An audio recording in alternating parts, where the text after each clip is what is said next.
Please welcome the 50th reunion class of Columbia Law School.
Please welcome the JD and LLM class of 2023 of Columbia Law School.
Please welcome Dean Jillian Lester, Damian Williams, and the faculty and senior administrators of Columbia Law School.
Please turn your attention to the video screens.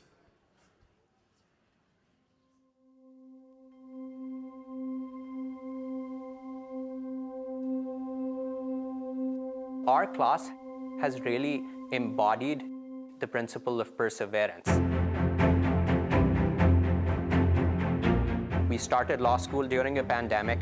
We're finishing at a time when there's a lot of uncertainty. But in spite of all of that, we've managed to maintain an optimism for our futures.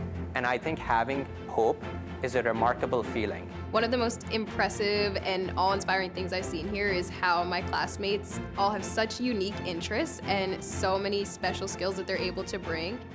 People were coming in and they would say, oh, this is what I did before law school. And you helped get a rover on Mars? You've already written a best-selling book? These are the classmates you start with law school, so I can't imagine what it's going to be like 10 years from now. I thank my classmates for making this experience a memorable one, colorful, for being true friends. I would love to see our class go out there and empower communities that don't have access to legal tools, and to always think about why we came to law school and what it is that we want to do with our careers. In an ideal world, the best ideas actually do translate into concrete, implementable solutions that can hopefully make people's lives better. I can dream so much bigger now about what the future can be, and I have so many more words and so many more tools and so many more ideas. I commend each and every one of us for being courageous and taking this bold step. I'm incredibly proud to be a part of this class. Answering these questions, doing research for these professors, thinking about these issues, this is why I wanted to be a lawyer all those years ago, and so I really couldn't have gotten more out of the last 3 years if I had tried, which is a nice feeling to have when it's all said and done.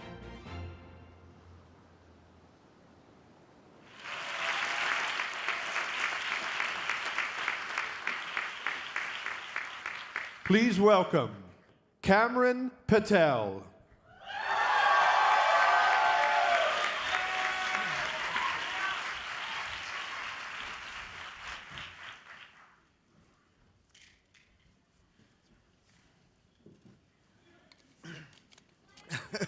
Yeah, I'm really nervous, so please try and smile and nod as I talk. Greetings, family, friends, faculty, distinguished guests, and most importantly, the fabulous class of 2023. We did it!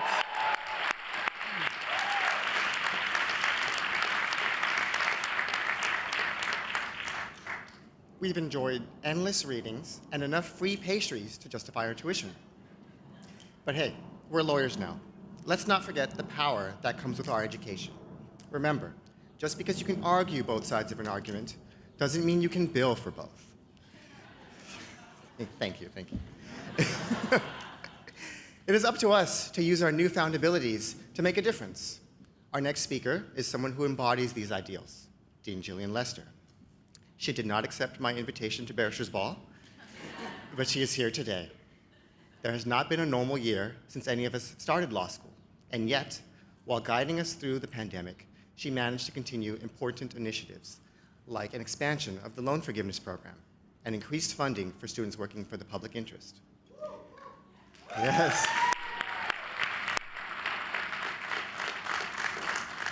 Without further ado, it's Lester time.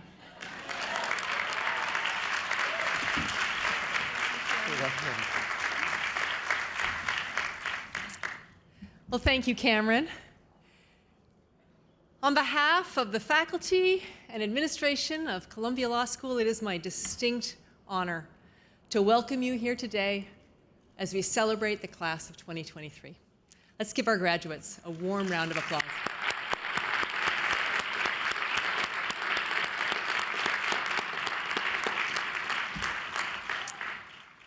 In addition to graduates, I see parents and grandparents, siblings and spouses, children and friends, all here to mark this special day in the life of their loved ones. You have sacrificed, supported, and steadfastly stood beside these graduates on their path. And make no mistake, this is your day too. Graduates, I invite you to stand and give thanks to the family and friends who have supported you all this way.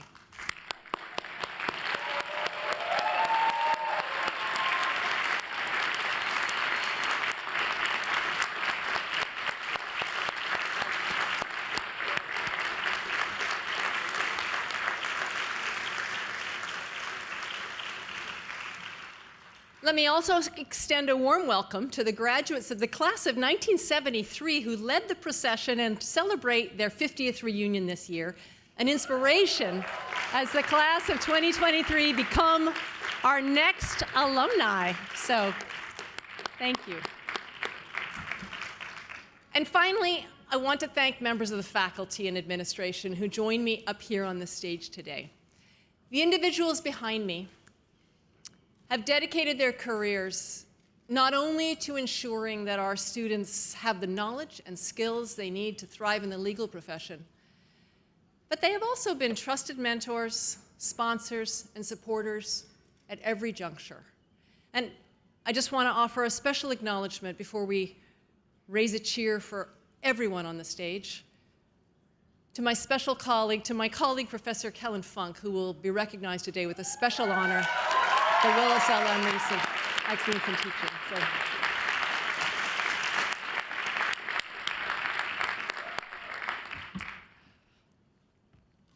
Last weekend, my spouse, Professor Talley, and I participated in an annual New York event called the 5-Borough Bike Tour. It's a cycling excursion that takes riders on a 40-mile course traversing the streets of all 5 boroughs in New York City. It's one of the only days each year that a significant number of the city's major roadways are closed to car traffic. With thousands of other riders from around the world, we rode up 6th Avenue from downtown Manhattan into Central Park, through the Bronx, over to Queens, and then finally over the Verrazano Bridge to Staten Island. As we made our way through the course, it was hard not to see this majestic city with a sense of inspiration. There were people lining the streets, buildings, shops, parks, ocean and river vistas. But I also found myself looking down at the road beneath my tires, quite a bit actually, on the climbs. And when I did that, I noticed a funny thing. You know those dashed lines that divide the lanes of traffic, right down the middle of the road? Well, from my bike, those dashes seemed really, really long, much longer than I had always perceived them. Now, the origin of the idea to paint dashed lines on the roads is hotly contested. Both California and Michigan lay claim to their invention. Who knew? But regardless of origins, the purpose was the same. As cars proliferated in the early 20th century, it became clear that safety required markings, and eventually guidelines were developed to promote consistency nationwide, including consistency in the length of the dashes. Now, as you sit here today, experiencing one of the most momentous days of your lives thus far, I know that you must be grappling with a central existential question. Just how long are they, those dashed highway divider lines? Well, as it happens, most people estimate that they are 2 feet long. How do we know that? Academic research. Ohio State psychology professor Doug Schaffer has a research career studying perceptions of traffic stimuli, such as lane dividers. Again, who knew? But yeah, Schaffer drove experimental subjects around in cars and later asked them to estimate the length of the road dashes they saw. The median estimate was that the dashes were 2 feet long with 2 feet of space between them. Now, as far as human misperceptions go, this one is striking. Any graduates want to guess how long those dashes actually are? I'm hearing 10, I'm hearing 5. Parents? It depends. That's a great legal answer. Well, in reality, someone actually did get it right. The lane divider dashes are 10 feet in length with a gap of 30 feet between them. So people don't just get it wrong, they get it really wrong. What's going on here? How can people be so far off in their perceptions? Now, as some of you might have guessed, a major contributor to this common misperception is speed. In a rapidly moving car, when we look out toward the road ahead, our ability to judge the things immediately in front of us is distorted. On my bike, I was traveling somewhat more slowly, and it radically altered my perception. Okay, so what does the length of lines on the road have to do with your law school graduation? Well, it shows how we can misperceive the world around us, even when making judgments about some of the most common and mundane features we encounter in our everyday lives. Understanding this, in this case, that when you move more slowly, your perception is more accurate, can help us to be better at what we do, including as legal practitioners and as policy advocates. And now, at the risk of mixing my metaphors, I can't resist turning from traffic safety to maritime safety to invoke an old adage traditionally used by sailors to guide them in their labors on the high seas. The adage goes, slow is smooth, and smooth is fast.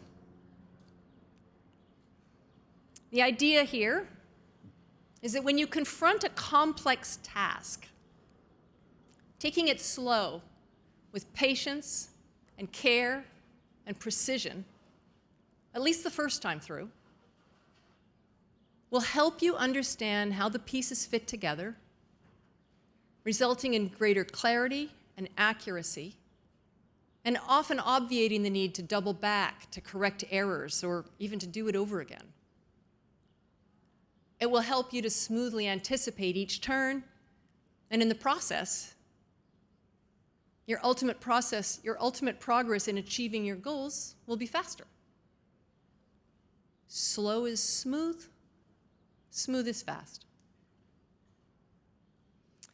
As you launch your legal careers, whether you're researching a case, defending a client in a criminal matter, or helping to negotiate an international deal, you'll often need to move quickly.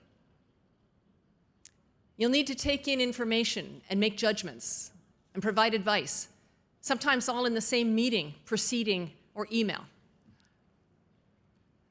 There will be pressure from all sides, from clients and superiors, from judges and mediators, and they'll want it yesterday. The intensity and pace will make it tempting to rush. But what we know is that the speed with which you move will affect your ability to perceive with accuracy the details that are right there in front of you. So when faced with this pressure to rush, slow down. Take a look around you.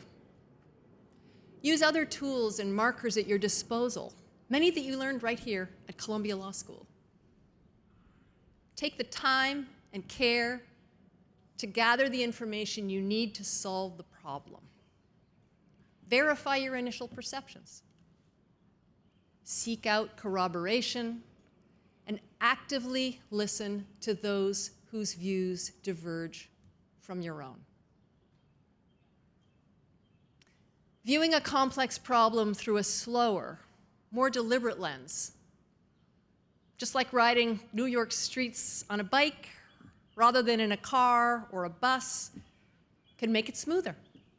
And paradoxically enough, in the end, your smooth execution will help you to achieve your goals that much faster. So back to my experience on the bike. Another thing that struck me as I rode the 5 boroughs was how much I noticed things that I had never really perceived from behind the wheel of my car or from the back seats of taxis on routes I'd taken 1,000 times before. I realized that I had looked, but I hadn't truly seen. So much. The mosaic of neighborhoods and their people, the verdant greens of our parks, the sparkling blue of New York Harbor, the kaleidoscope of production, of sojourn, and of play happening in this great city on a Sunday morning in spring. I was filled with a sense of awe that I've never felt while rushing from place to place, particularly as I rolled past the gridlock of drivers who had foolishly decided to take their cars out that morning. In this way, too, slowing down helped me to see things better. The practice of law will pull you along as fast as you will let it, in your days at the office and on your days off.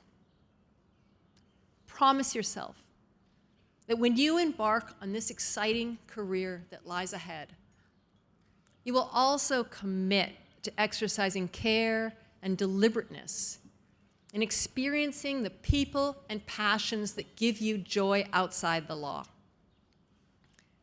Here too, the more you take time, be present, and act with intention, the more clearly you will see the people and things that truly make you happy and that you need to nurture and protect. A common expression on someone's promotion is to say, "Congratulations, you are now in the driver's seat." Well, I'm going to say it a little differently. Class of 2023, on behalf of all of us here at Columbia Law School, congratulations. The handlebars are yours. be slow and smooth, be smooth and fast, and come back frequently to tell us about all that you have seen. Thank you.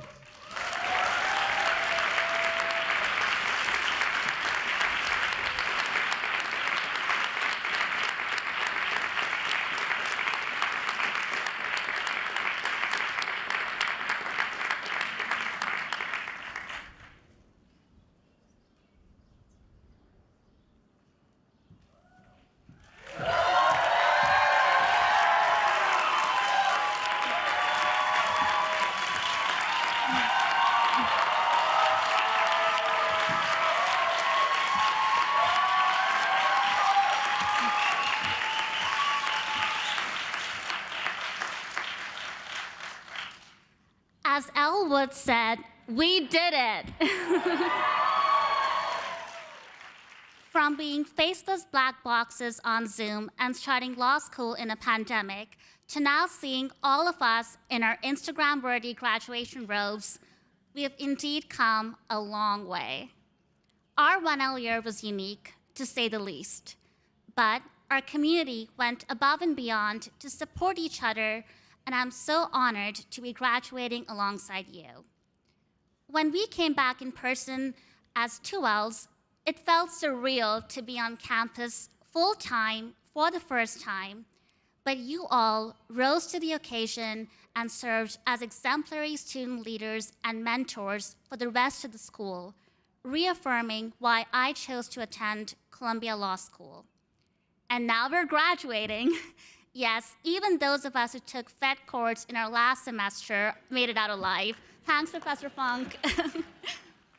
I only hope that we continue to stay in touch as we begin our professional journeys, because your resilience, empathy, and kindness inspire me every day. I also want to give a shout out to our LLMs who have contributed so much to the Columbia Law community over the past year.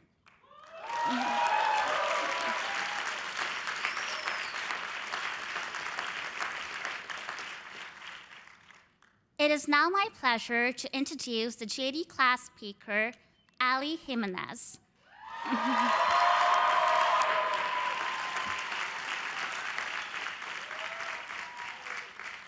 I've known Ali for 3 years, and I've always looked up to her for her leadership and kindness in making the Columbia Law community a better place. I seriously don't know when she sleeps with her busy calendar. Come on up, Ali.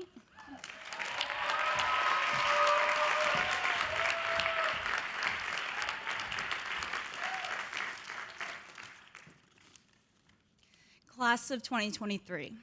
It is an honor and privilege to speak before you all. Today marks an extraordinary milestone in our lives.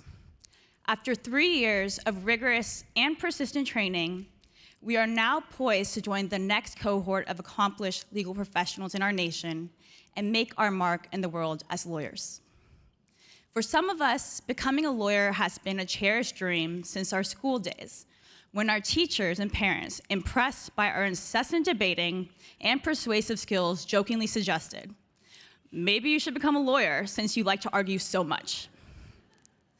For some, this is uncharted territory, a symbol of academic success we never thought possible and a door we never believed could be open. Whatever our beginnings, this degree now belongs to all of us, and so do the opportunities that come with it. These opportunities remind me of a phrase that captures our collective educational journey. As a young Latina growing up in Fresno, California, my family always emphasized the importance of education and what I could accomplish with it for myself, my family, and my community. La educación es la llave maestra que abre las puertas de la comunidad. Or, education is the key that opens the doors of the community.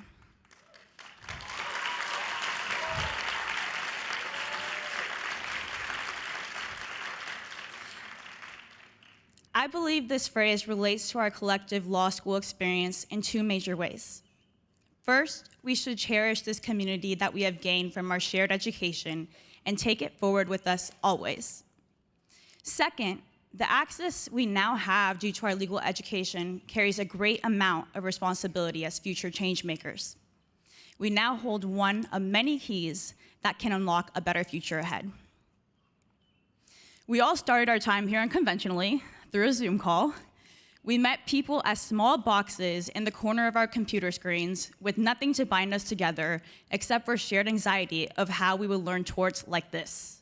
But somehow, even in the midst of a seemingly insurmountable task, we did learn torts and civil procedure and contracts and how not to look like we were sitting in our beds on Zoom when we most definitely were still sitting on our beds. We cultivated community through socially distanced park hangouts and lunch on the steps that are behind me today. It was on those steps that I, like many of you, met my best friends. People I will hold on to well after our memories of the steps fade. Despite the uncertainties and difficulties we faced, our concerns about community ultimately became one of the greatest strengths of the Columbia class. We have all collectively witnessed this strength. We have witnessed it through affinity groups and student groups on campus, such as the Latinx Law Students Association, the Black Law Students Association, or Empowering Women of Color that provide mentorship to our collective members. Many of their members, including myself, would not have received guidance throughout law school without them. We have witnessed it through impactful experiential learning opportunities like the Entrepreneurship and Community Development Clinic, which provides services to more than 60 small businesses in Harlem and Washington Heights. We have witnessed it through programs like the Paralegal Pathways Initiative, which has sought to create a pathway to access to the legal community for individuals that have been justice impacted. It has been a beautiful experience to see how we uplift each other and those within our surrounding community. I know many of you will be approaching different doors and pathways that will impact our communities for the better. So as we embark on our journey as lawyers, we must do so as change makers. Our education gives us the responsibility to improve the systemic inequalities that we have inherited and to use our positions to leave the world a better place by centering our advocacy around issues of racial justice, socioeconomic inequality, and gender justice. Our roles as change makers also highlights the importance and necessity to lead with empathy. Let us approach the law with a mindset that it is more than a set of rules and regulations, and remember that this system is a human construct that we need to center around the actual people it impacts. It is our responsibility to understand the human element of our work and ensure we continue to lead from a place of understanding.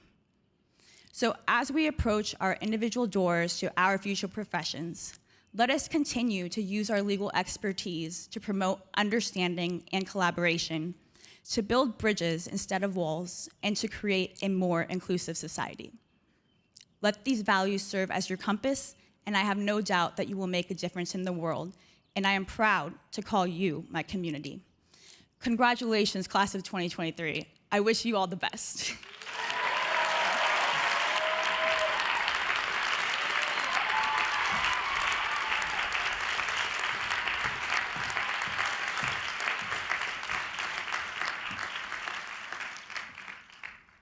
Our LM class speaker is Giannina Romero Medici. Over the past year, Nina has been a fierce advocate for all those around her, leading with grace and courage, and it has been an honor getting to know her over the past year. Everyone, here's Nina.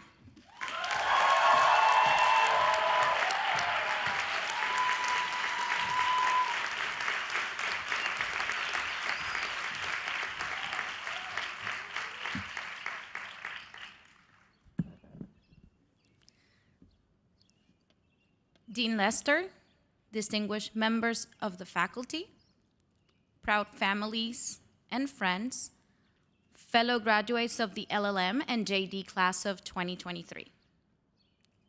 It is my absolute honor to speak today on behalf of this graduating class. I would like to start by saying that if at any point I speak too fast, well, professors here do the same, and apparently that is fine.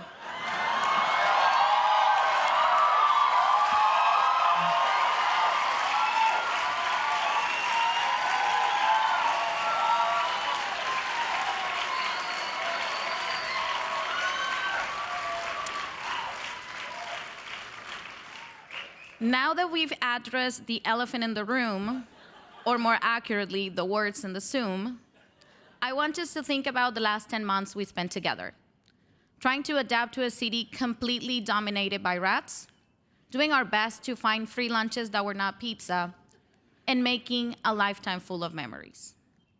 Sure, we were also studying law, but at least as LLMs, we were lawyers already.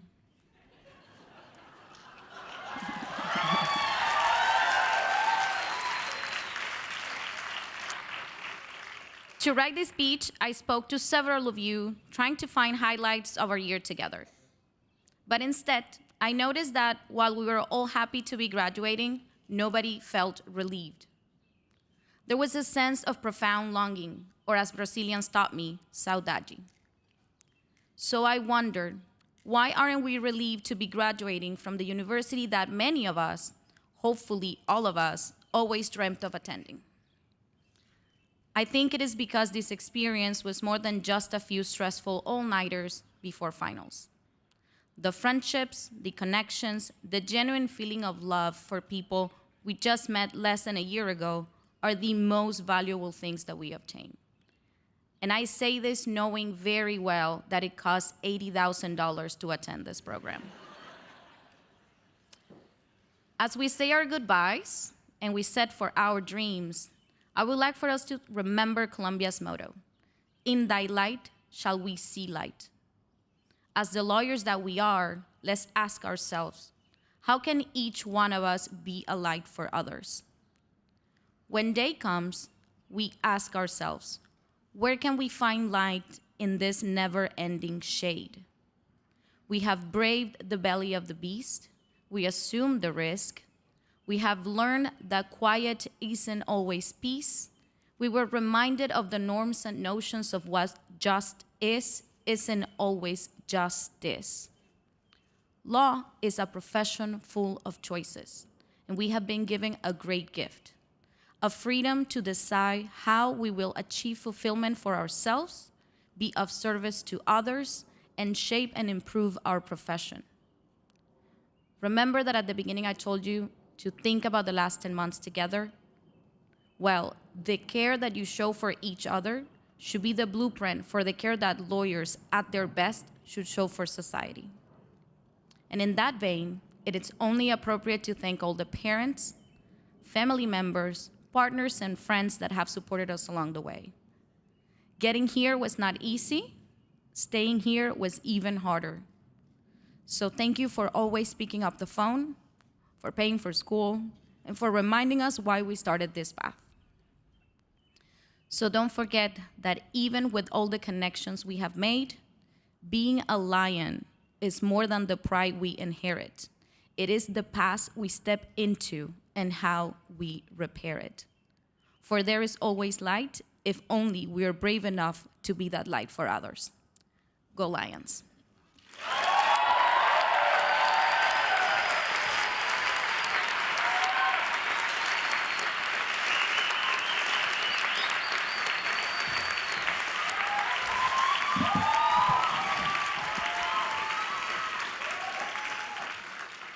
Can you guys hear me okay? We're good? We're good? All right. I really need to use the bathroom, unsurprisingly, so hopefully this will be pretty quick. But we're not here to honor my questionable kidneys, and I'm actually here to introduce Professor Kellen Funk. Now, Professor Kellen Funk has a very impressive resume, but that's not what I'm here to talk to you about today. It's in the grad program. You can Google it if you want. It plays all the hits you would expect it to play. He's a double Ivy League guy, double clerkship, prestigious fellowships. As anyone who's met the man would tell you, Kellen Funk is a big nerd. But here are some things about Professor that you can't find on Google. Professor Funk is a bit of a Swiftie. He enjoys Taylor Swift so much. Sorry, I'll let you guys cheer for Taylor if you really want to. He enjoys Taylor Swift so much that he has said, and I quote, "Folklore is just about the perfect album at the perfect time." Come on, Taylor. Kellen Funk is so much better than Matt Healy. Professor Funk also loves Legos. He's in fact obsessed with them. This one time, he explained the factual background of a case using Legos and a figurine, and there was like a chicken involved. It was wild. It was like a fever dream. Anyways, I've always loved that he loves Legos because I've always thought that he kind of looks like a Lego, and I think everyone should have a positive self-image.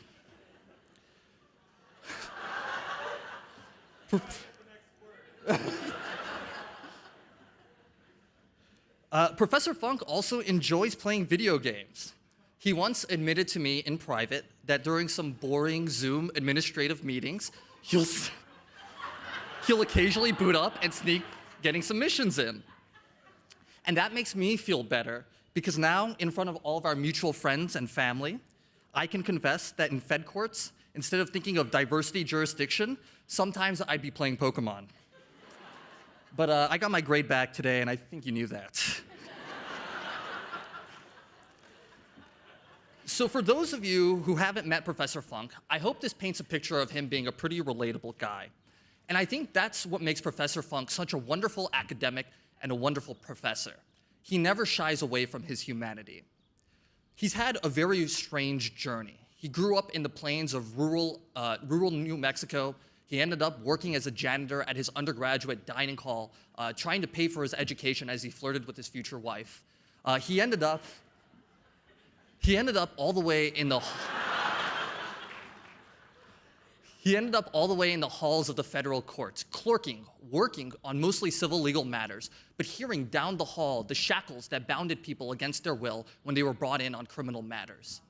The thing that I've always admired about Professor Funk is that I've never gotten the feeling that he puts these thoughts at the back of his mind when he's thinking about the law, but instead, I think he puts them at the very forefront.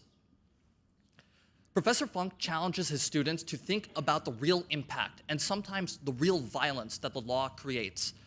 Because Professor Funk understands that law is not a story of doctrine, but law is a story of real people suffering from real consequences. And that is why Professor Funk is a good professor, a better man, and the winner of the 2023 Willis Reese Teaching Prize Award.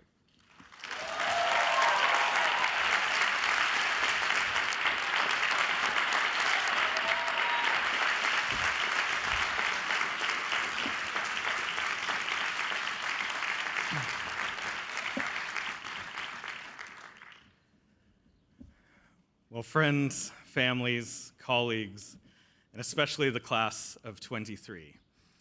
I want to begin by, well, I really want to begin by offering a rebuttal to that introduction, but instead I will begin by expressing my profound gratitude to the graduates for this award.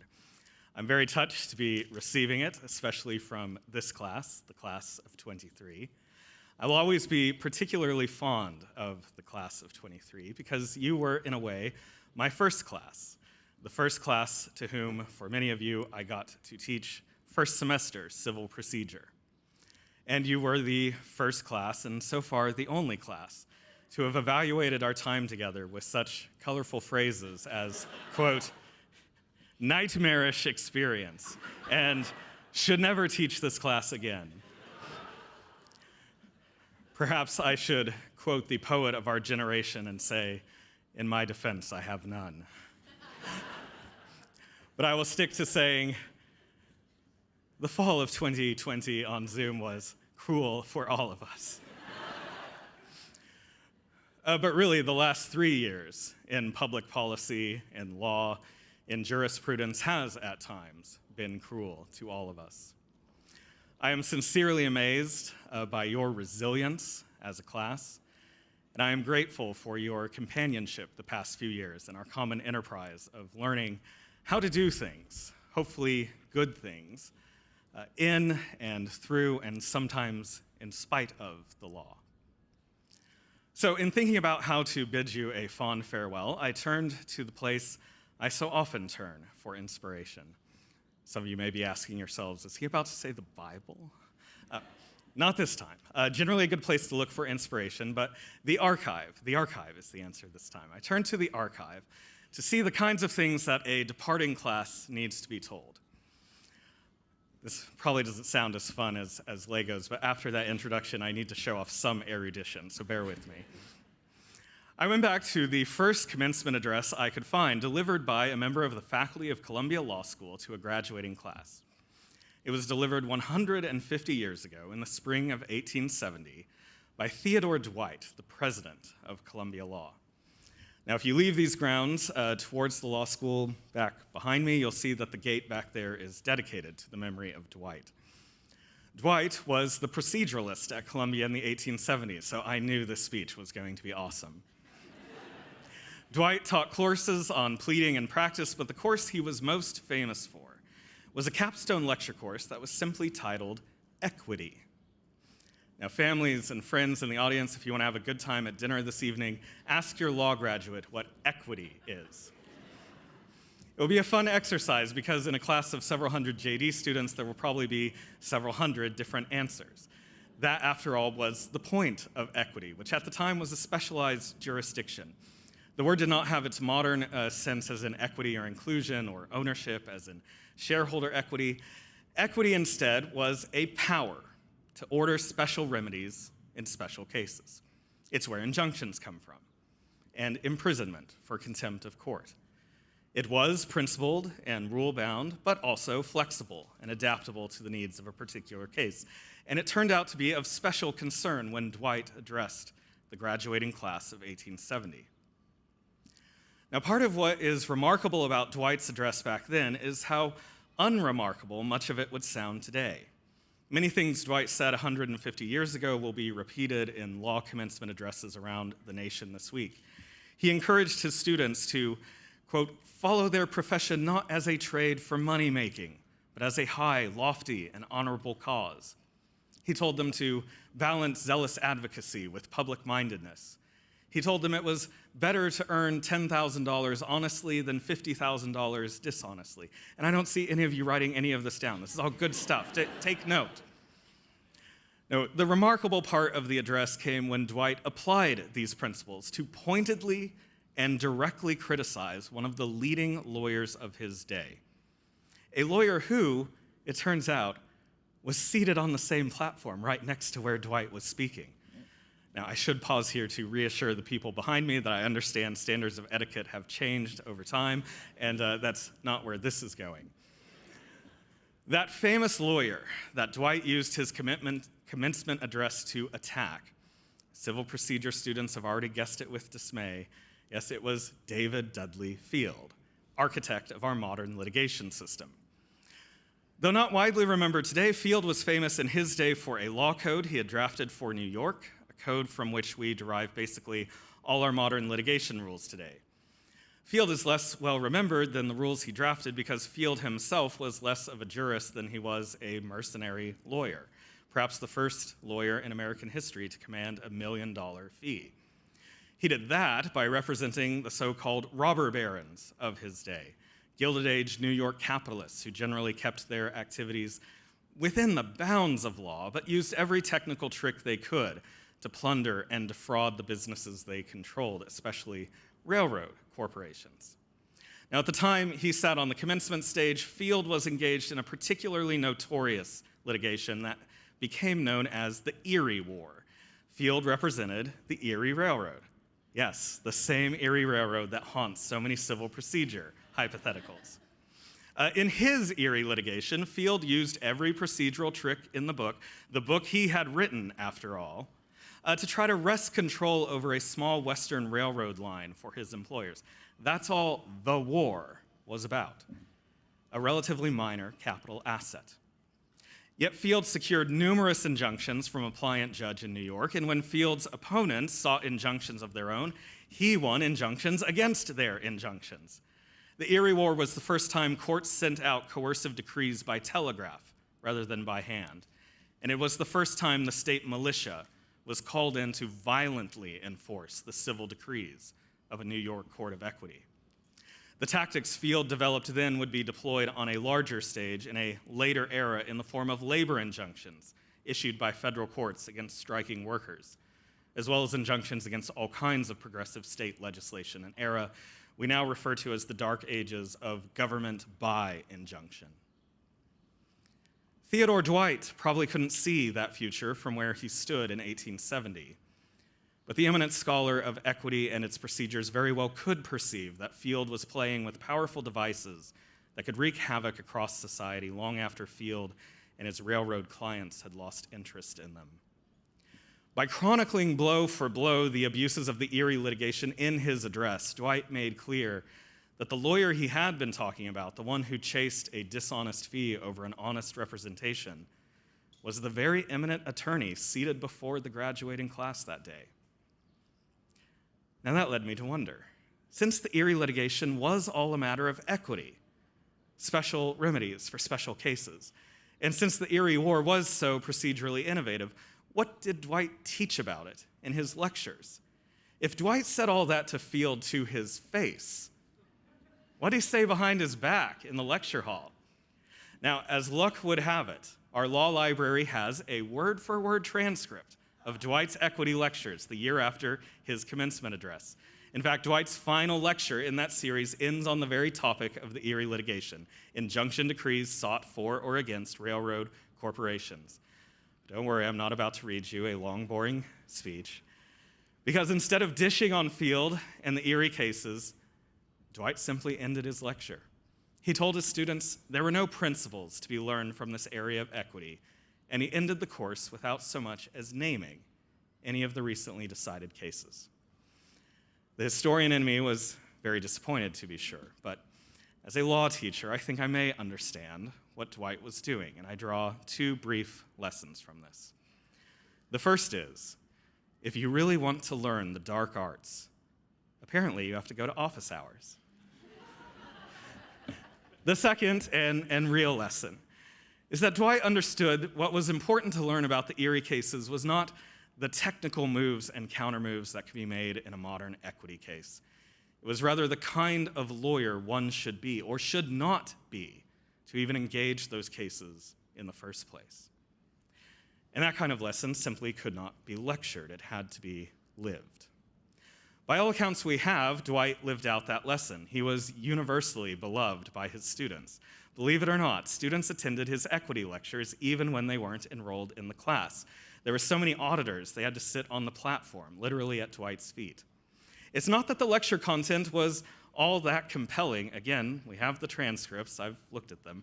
It's not that Dwight was all that handsome or charismatic. He was balding, bearded, had a quirky sense of fashion. I guess one thing he had going for him is no one said he looked like a Lego man, particularly one that didn't have to wear orange velvet. But what Dwight's students did say about him was, in addition to his constant smile, Dwight's silent, subtle influence exerted through his personality and his character was more effective, more influential for good than the direct teaching spoken daily by word of mouth. Okay, so maybe this address is partly inspired by the Bible in the end, or at least the biblical admonition to do justly and to love mercy and to walk humbly before God. As Dwight well knew, that first part, do justly, could just as well be translated do equity. Give every person their due regard. Equity was, in the end, as much a practice as it was a set of procedures, a habit of life, more than a litigation tactic. And what Dwight understood was that a good education in equity will not just introduce you, the student, to quality data and empirics in the field, will not just cover the cases and their principles, it will not just refine your analytical skills and hone your logic. It will also, perhaps if you are lucky, lead you to characters whose practices are worth emulating. Perhaps you have found those characters already among the stellar professors seated behind me, or perhaps you will find them among law partners, judges, or even adversaries before whom you practice. My parting advice to you simply is that you look for these characters, find them, and continue to learn from them. We all still have much to learn from lives well lived in law and in equity. And as you continue your education, our thoughts and our prayers and our hopes go with you. Congratulations, class of 23.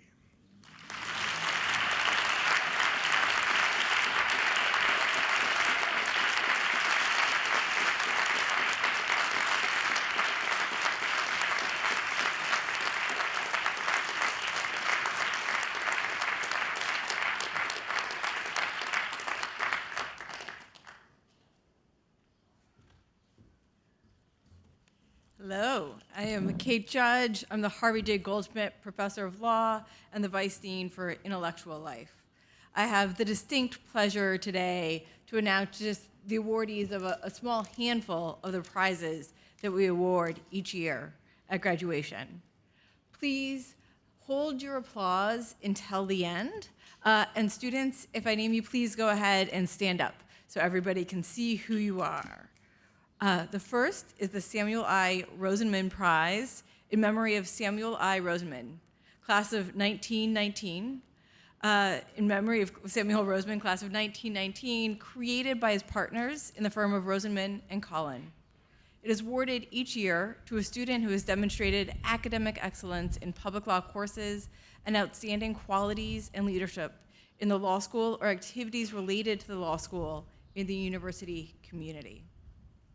This year's awardee is Andrew Nassar. I know it's so hard not to think.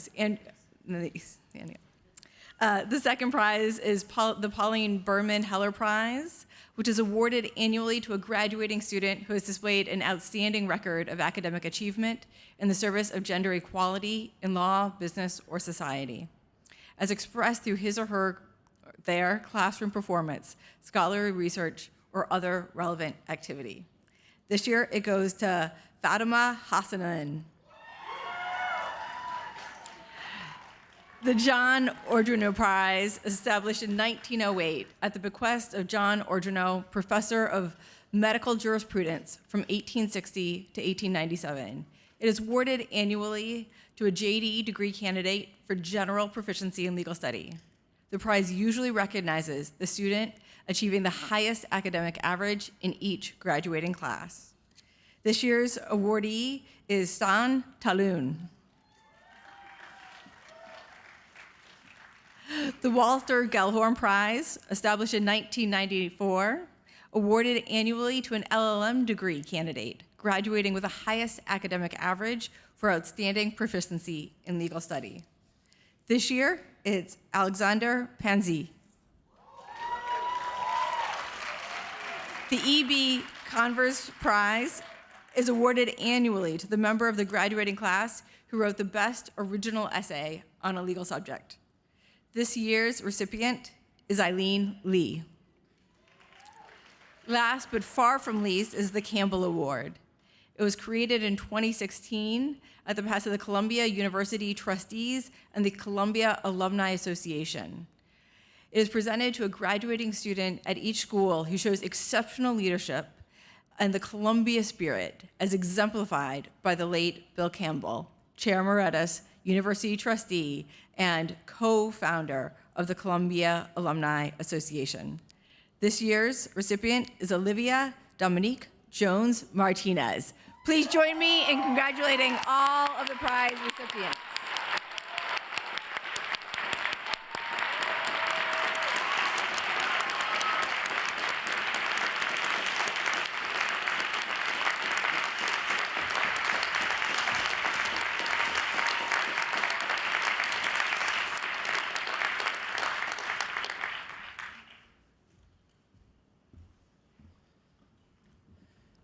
Good afternoon. My name is Juan Andres Bosch. This year, Cameron Patel and I have the great honor of serving as graduation co-chairs for the class of 2023. Each year at commencement, members of Columbia Law School's graduating class present a class gift to the Dean Lester as we transition from students to alumni, a tradition since the late 1990s to support the students who will follow in our footsteps. Unfortunately, due to the impact of the pandemic, the class gift effort was paused this year, as it was for the past 3 years. Acknowledging the fortitude, flexibility, and resourcefulness of the class of 2023, Columbia Law School alumnus Tom Rogers, class of 1979, a longtime member of the law school's Dean's Council and Harlem Frisky Stone Society, along with his wife, Sylvia, has made a gift in honor of every member of the Columbia Law School class of 2023. This gift will help alleviate the unanticipated financial needs of current and future Columbia Law students. On behalf of the class of 2023, we would like to thank Mr. Rogers, for his generosity and commitment to our class. His gift is a reminder to us all for our potential to give back to the students who come after us, like the countless alumni and friends who have graduated and continue to come back and offer us wisdom and guidance. His ongoing support is an inspiration to us all as we transition from students to engaged alumni. Thank you again, and congratulations to the class of 2023.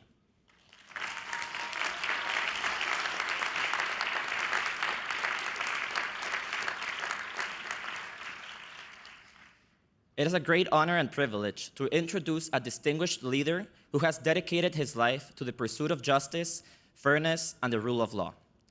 Our distinguished graduation speaker, U.S. Attorney General Damian Williams, is a devoted public servant and a shining example of perseverance and determination throughout his remarkable career.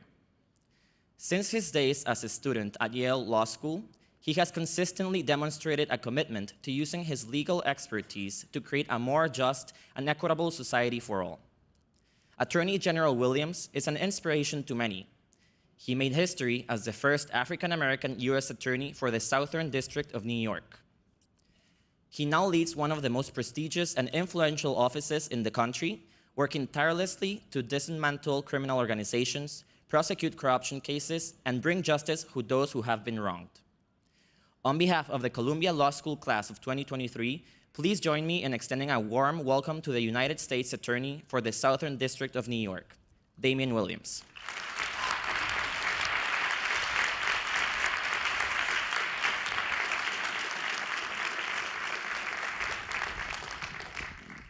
Thank you for that introduction. Dean Lester, distinguished faculty, alumni, and administrators, thank you for having me here today. To the proud family and friends out in the audience, thank you for everything you have done to support these new graduates. To the little kids in the audience, I promise this is not a long speech. And to the mothers, yesterday was Mother's Day, your day, and I hope you got everything you want. But if not, today's graduation is one more gift. Let's give a big round of applause to all the mothers who are here for all the love they have poured into your cups.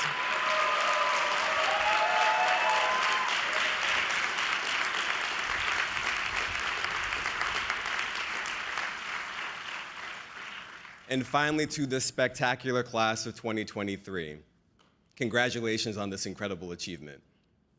You are an impressive group, and I'm honored to be your graduation speaker and to be here with you today. But I'm not gonna lie, it's a little intimidating to address you for two reasons. First, you are, without a doubt, the brightest collection of legal minds here in New York City and almost around the world to wear the cap and gown this year. It's an incredible thing to see. And second, this is my very first commencement speech. I don't know if I should have admitted that. But look, knowing I was coming here and addressing you today has focused me in a good way. It's fair to say you've been on my mind. This is a rare opportunity to catch an extraordinary group at an extraordinary moment in history. We live in a time when very little is stable and sturdy. You can just feel it. We've got these big tectonic plates that are shifting in ways that are profound and hard to predict. We're grappling with deep questions about the rule of law and the strength of our democracy. Fundamental rights are being contested in the courts and at the ballot box. Artificial intelligence and machine learning open up new possibilities for innovation and at the very same time raise new questions about the ethics of it all. The planet warms. The guns of war are hot in Europe. And illegal guns flow far too freely here in New York City. And all across the nation, from Buffalo to Uvalde to Louisville to Allen, the tragedies seem to roll in one after another, like a relentless ocean tide. And it seems like our tears can't keep up. And at a time when we need each other the most, our discourse, the way that we talk to each other, has fallen apart. It's too frequently filled with bluster and bile. It's made us quick to judge and slow to listen, and harder for us to speak with one voice as a people. This is the world we live in, the world you inherit, the world that you will have to navigate and will ultimately be called upon to lead as lawyers in private industry, in nonprofit organizations, and in government. There is so much for us to talk about, so much that's urgent. But here's the thing. I decided I don't want to talk about any of that. That's not how I want to spend our time together. When I think of you, my mind is drawn to something different.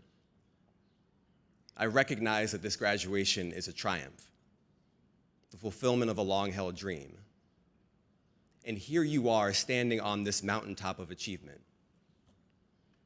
But at the same time, I strongly suspect that this new professional peak and the title that comes with it, lawyer, reveals very little about who you fundamentally are at your core and the journey that brought you here.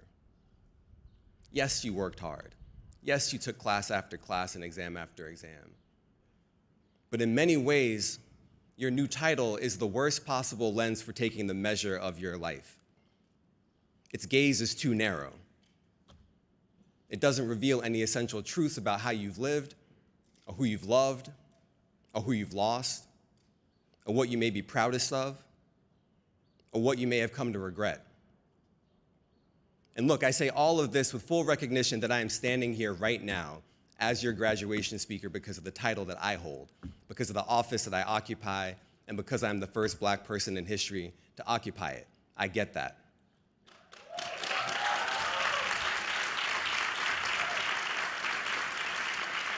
But just like you, my title obscures more than it reveals.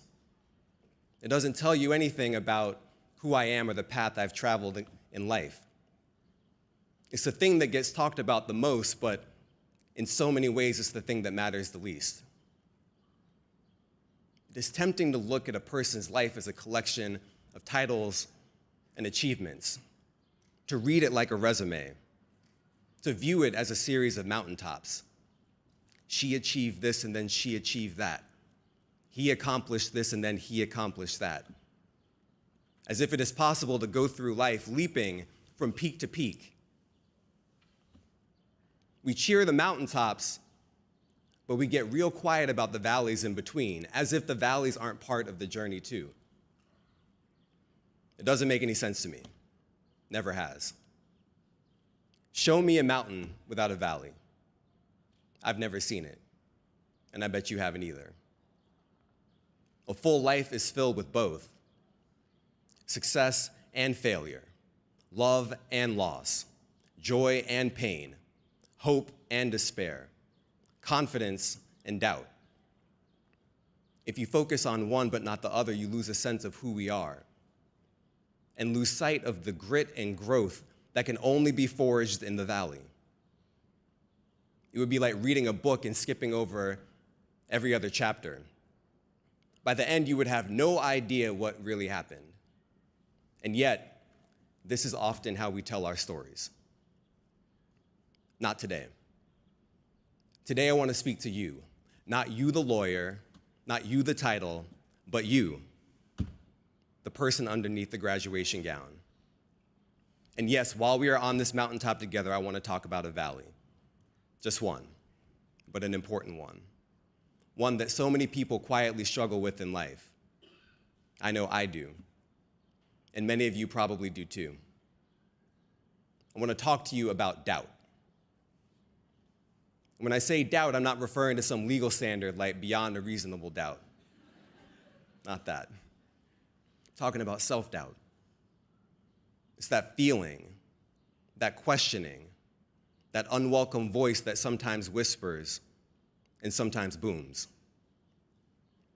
This is the voice that for some of you may have been loudest 1L year when you were trying to figure out how this whole law school thing worked, how to read a case, how to prepare for a cold call. It's the voice that probably made some of you question whether you belonged in a class with all those people who seem so fancy and so smart and so impressive. and maybe even convinced that Columbia had made a mistake in letting you in, and a little panicked that they would find out soon enough. Let's be real. That voice of doubt is a stubborn thing that doesn't always go away. Some of you may be hearing that voice right now, even though you are wearing the blue gown that shows that you have earned your place. So, where does this boogeyman come from, and who let him in? I'm sure everyone has a different story. I'll share mine. I'll go first. I was 5 years old, a little black boy with a really, really bad stutter growing up in the Deep South. My parents were trying to get me into a new school, the same school that my older sister went to, but I had to take an admissions test. I was too young to know it at the time, but this was an IQ test. And I remember the day clearly. I sat in a big conference room with one other adult who was going to help usher me through the test. And when it was done, I thought I did fine. But when the scores came back, the school told my parents that my IQ was extremely low. I think the technical term was that I had borderline intellectual functioning. But this was the early 80s and things were a little different, so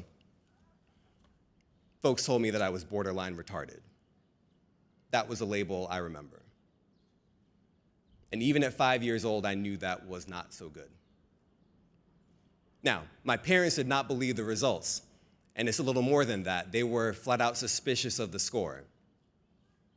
And they pushed the school to let me take the test a second time, and eventually I did. And the results of the second test were different. So there was a compromise. I was admitted to the school, but on two conditions. First, the school would not drop the low IQ score from my record. And second, I had to be placed in what was then referred to as the slow class, because as it turned out, my IQ was the second lowest on record. So there I was, 5 years old, branded slow and with the data to back it up. I have no real memories of the first and second grades because I slept through a lot of it. The school eventually removed me from the slow class and dropped me into the fast class in third grade. But as you can imagine, because I was checked out for the first 2 years of school, I struggled to keep up with the other kids, and this struggle went on for years. And even when I caught up and eventually started to do well in school, I chalked it up to dumb luck or extreme hustle. Anything, literally anything, but natural talent. I was convinced I did not have that.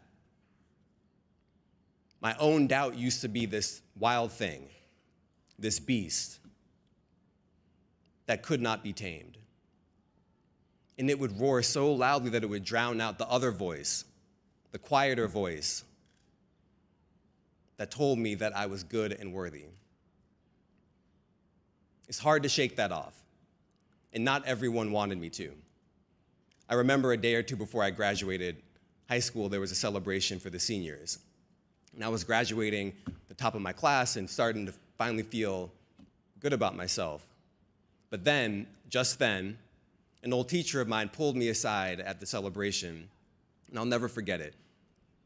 With a chill in her voice, she quietly reminded me that I had the second lowest IQ on record. Now, none of what I have just shared with you is anywhere in my official biography. I didn't have to disclose it to the US Senate before they confirmed me. That's because it's not an achievement. It's not a triumph. It's not one of my mountaintops. It's a valley. But you don't know me if you don't know this. Yes, it is possible to ride high and at the very same time have doubt that runs deep. And here's the thing. Those two facts are not in tension. They are in harmony, just like the mountain and the valley. They are part of the same story. It doesn't make the story flawed. It makes the story true. Now, why am I telling you all of this? And why is it important that I say it to you, this group, on this day? I'm telling you this because even with this new degree that marks you as excellent and gifted and prepared, many of you will quietly struggle with doubt throughout your legal careers. And I want you to know this: you are not broken. You are not less than. And more importantly, you are not alone. No one has it all figured out in law or in life. Not me, not the professor sitting up on this stage behind me, and definitely not the people out there in the world who are hard pretending otherwise. Don't be fooled by those people. They're obviously faking it. I'm telling you this because these myths, the myth of the easy path, the myth of boundless confidence, the very perception of perfection, these myths need to be shattered and swept away once and for all. They will clutter your thoughts and impede your path as lawyers and as leaders, and I want you to pay them no mind. I'm telling you this because I still feel doubt in some way, shape, or form every single day. But now my doubt sits side by side with my confidence. My doubt grounds me, it checks me, it humbles me, and that's a good thing. It's made me a better leader and a better person. I'm telling you this because when you experience those moments of doubt, we need you to believe, to have faith in yourself, to push through, to be big even when you feel small, and to use your voice and speak up even when you feel like your voice doesn't matter or isn't welcome. And I am telling you this because there is simply too much at stake for you to be paralyzed by doubt. Remember all the problems I said we wouldn't be talking about today? Right? The rancor and war, the fights over constitutional rights and the rule of law, the very future of democracy. Well, those problems will be there for you tomorrow. And this nation will turn to you soon enough to help solve them. That is no easy task. The clients you represent and the causes you champion will demand your focus, your attention, your creativity, and above all, they will demand your belief in yourself. This world gains nothing if you are quiet. You made it to this mountaintop because of who you are. Embrace it. You made it to this mountaintop because of your voice. Use it. You made it to this mountaintop because you belong in all the places, from the courtroom to the boardroom. Own it. And along the way, yes, you may doubt yourself from time to time. That's okay. Other people may doubt you more. That's okay too. Let them. As a wise man once said, haters gonna hate. And even if you don't always believe in yourself, know that I believe in you. Know that everyone behind me on this stage believes in you. Know that everyone out in the audience, your friends and your family, the people who love you and raised you, they believed in you from day one. And come what may, the good and the bad, the high and the low, the mountaintop and the valley, know that it's all part of a beautiful journey that you were on, and we are all proud to witness. Congratulations to the class of 2023. I wish you the best of luck.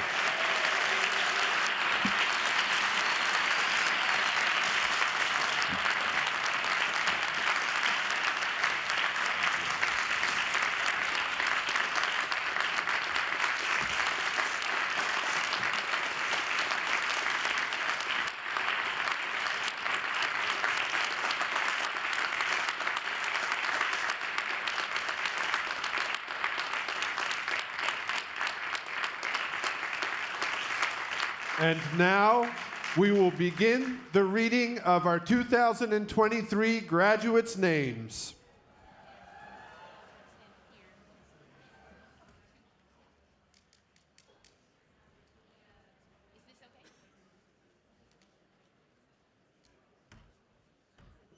Samya A.K.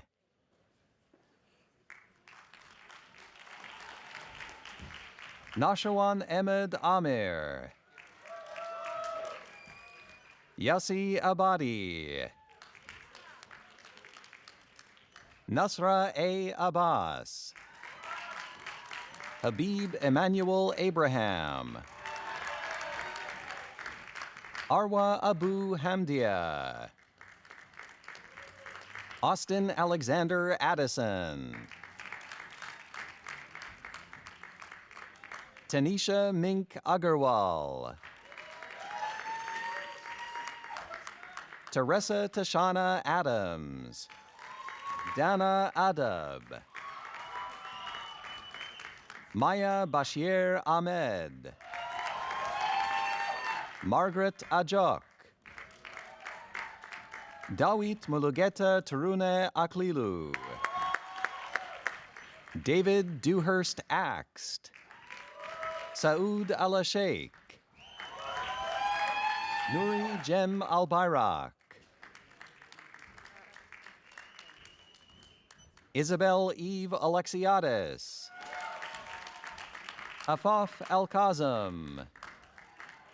Juan Felipe Acevedo. Natasha Almanzar Sanchez.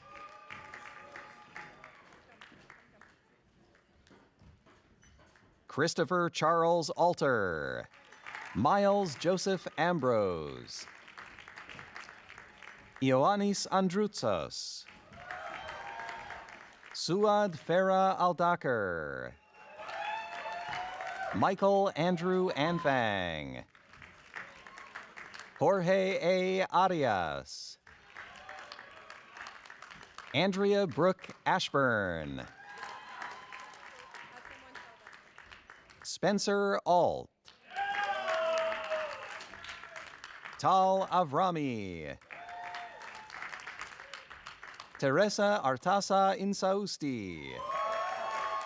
Marina Asai. Malik Baba. Hunter Steele Barron. Salima Ba. Miriam Angela Ashenaga.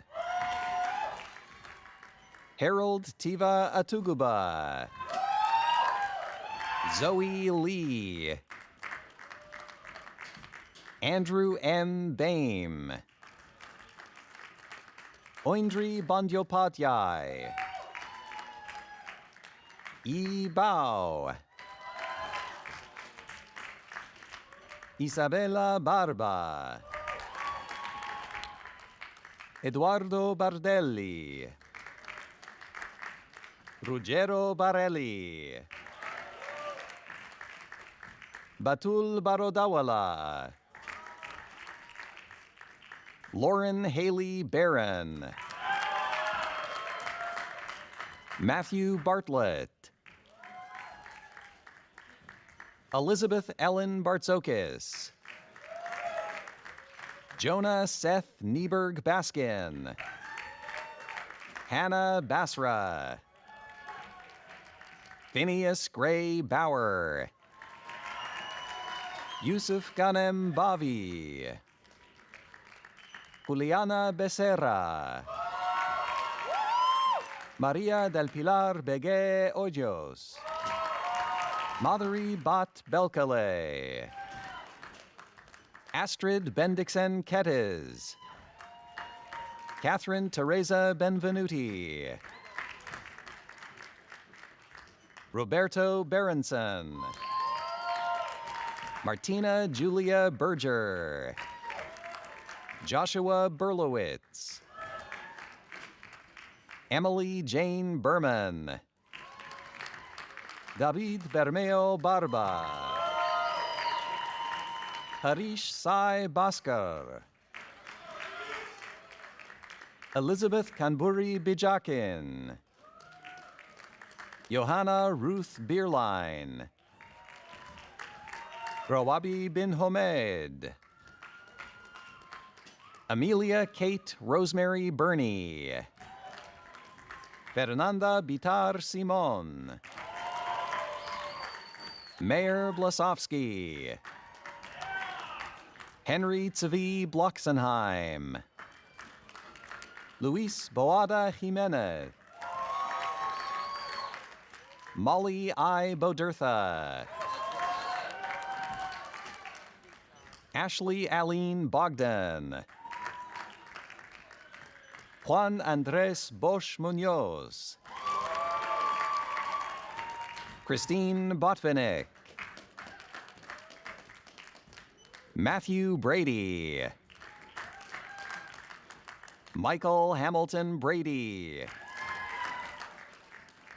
Sarah Elizabeth Brand. Tal Yonit Bright. William Brown. Brenton James Howard Brown. Liz Jacastro Bufara Atencia. Angelica Maria Buggy. Gabrielle Alexandre Bultil. Haley Rebecca Bunner. Alexandra Julia Berghardt. Henrique Burro. Mesa Muhammad Hamid Bashir. Lakita Buchiredigari. Kayahan Jantakin. Uton Rita Tsao. Frank Caprio II. Daniel T. Carlston.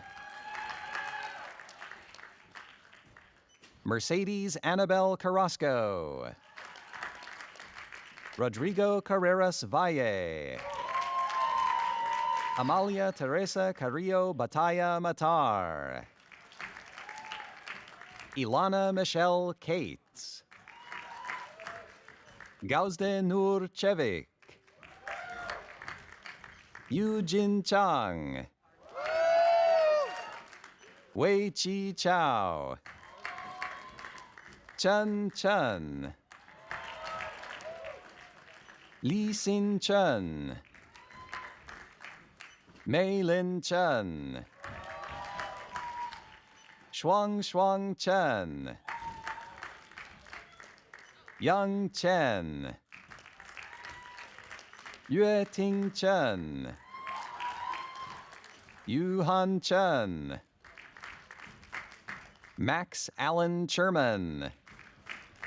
Samuel Edward Chesna. Sarvaswa Rajiv Chaja. Mark William Chen. Jesslyn Hui Chi Chong. Grigor Chobanyan. Brian Choi. Zhao Rongzhou. Ethan A. Chuang. Parker Maxwell Chussid. Jacob Walter Ciafone. Hannes Klass. Sydney Page Cobb. Daniel Coburn. Grace Crandall Coleman. Delphine Collinet.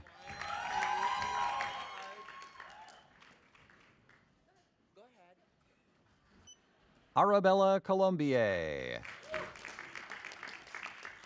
Amaya Contreras Driggs. Sinclair Lawrence Cook. Eileen Charisse Protasio Cruz. Kevin Joseph Cryan. Alyssa L. Curcio. Matthew Joseph Cutts. Katharina Ashley Elena Dabdoob. Samantha Jennifer Daisy. Joseph John Danchuk. Helen Catherine Darby.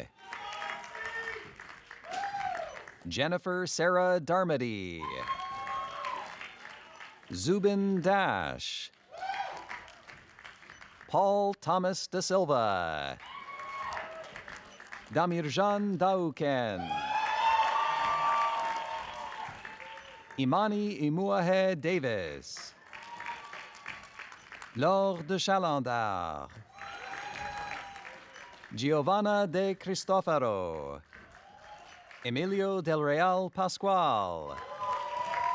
Jesus Antonio de Luca Batista. Daniel Alberto de Roche Fonseca. Sophie Anne-Marie de Savant. Benjamin Levi DeVore. Nino Dickerson. Fidel Maximo III M. Diego. Julie Dinarc. Eliani Dominguez. Leah Marie Dorn. William Robertson Dorset. Melanie Stephanie Castillo Villafuerte. Hadar Dueck. Ali Doyle. Mukit ul Iftikhar Drabu. Jerry Du. Yulin Du. Zachary Dulaban. Sadat Irmak Duman. Yasmin Susan Duncan. Aya Dvir.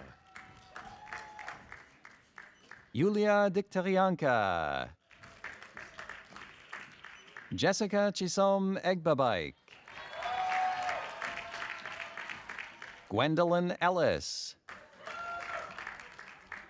Luis Carlos Encinas. Ella Solovtsova Epstein.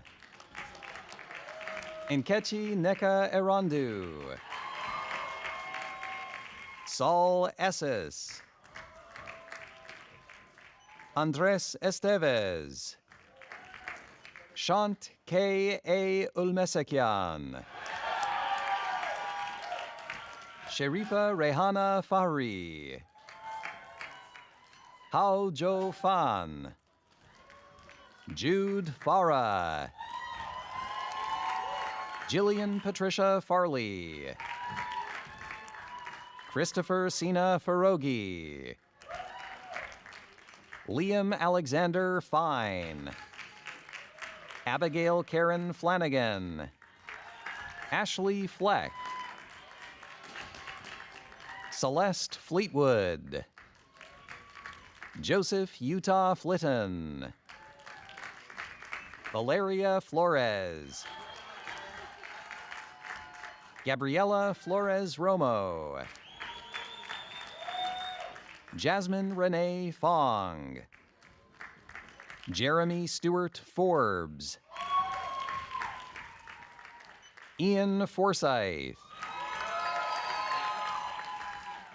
Noah Foster. Iris Ekaterini Frangu. Maximilian Yuri Marcus Frank. Oliver Henry Fredrickson. Chaz Thomas Freeman. Esteban Fernando Fresno Rodriguez. Jacob Alex Freund. Jacqueline Anna Sarah Fritzon. Joanna Fuglevich. Malik Jordan Fuller. Javier Alejandro Galan. Jose Luis Gallardo Torres. Remy Gambino. Nicole Gainey. Jay Gao. Qian He Gao. Yuan Gao. Cesar Emilio Garcia. Stella Maria Johanna Gardeman. Aditya Garg. Nathan Geyer de Mena. Nicole Marie-Louise Geldenhuis. Isabella Conchetta Gerard. Leila Mariam Gahare. Sergio Gianotti. Frank Sion Jiaoui. Matthew Gregory Gibson. Jared James Gilmore. David Giordano. Graham Michael Glussman. Carlo Miguel Romeo Cison Go. Lauren Elizabeth Goff. Metzada Golan.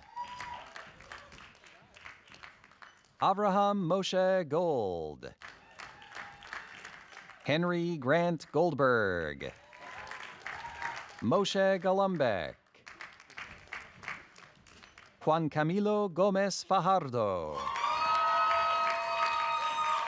Heidi Laura Gonzalez. Marta Gonzalez Ruano Calles. Madeline Goodlad. Julia Gose. Kyle David Gordon. Alexander Nicholas Gosanko. Abigail Victoria Green. Stephen Vincent Grow Jr. Victoria Gu. Inchi Gu. Maria Gulias. Mengxue Guo. Wenjing Guo. Xin Guo. Satyan Krishan Gupta. Stephanie Mary Gushing. George Haddad. Jasmine Hakimian. Mariah Danielle Haley. Matthew Joseph Hamparian. Melody Hahn. Sophia Yeji Hahn. Alexander Jacob Handler. Stephen Shu Kai Hao. Shannon Lee Vandenberg Hardy. Edward Ember Harrington. Daniel Tyrone Hart. Kate Carey Harvey. Fatima Bokhari Hassanen. Farida Hassan. Yanding He. Louisa Heck. Arjun Heer. Mara Sophie Hellendorn. Angel G. Henderson. Alexander J. Herkert. Jaime Hernandez Palacios. Benjamin S. Hewitt. Taylor Ann Haywood. Johnston Thomas Hill. Lawrence Martin Hotch. Helena Kunigunda Xiaotong Hoffman. Alexander Winston Hull. Eliza Jane Holland. Haley Love Hopkins. Natsuki Hosoya. Ming Chiang Ho. Chu Han Shu. Bin Huang. Chijen Huang. Ze Huang. Matthew Leverett Hulse. Chakshu Huria. Hei Sun Huang. Adeline I. Hyun. Yi Xin Huang. Wen Jing. Chao Jing. Afam Moses Ikakanam. Ayaka Isaji.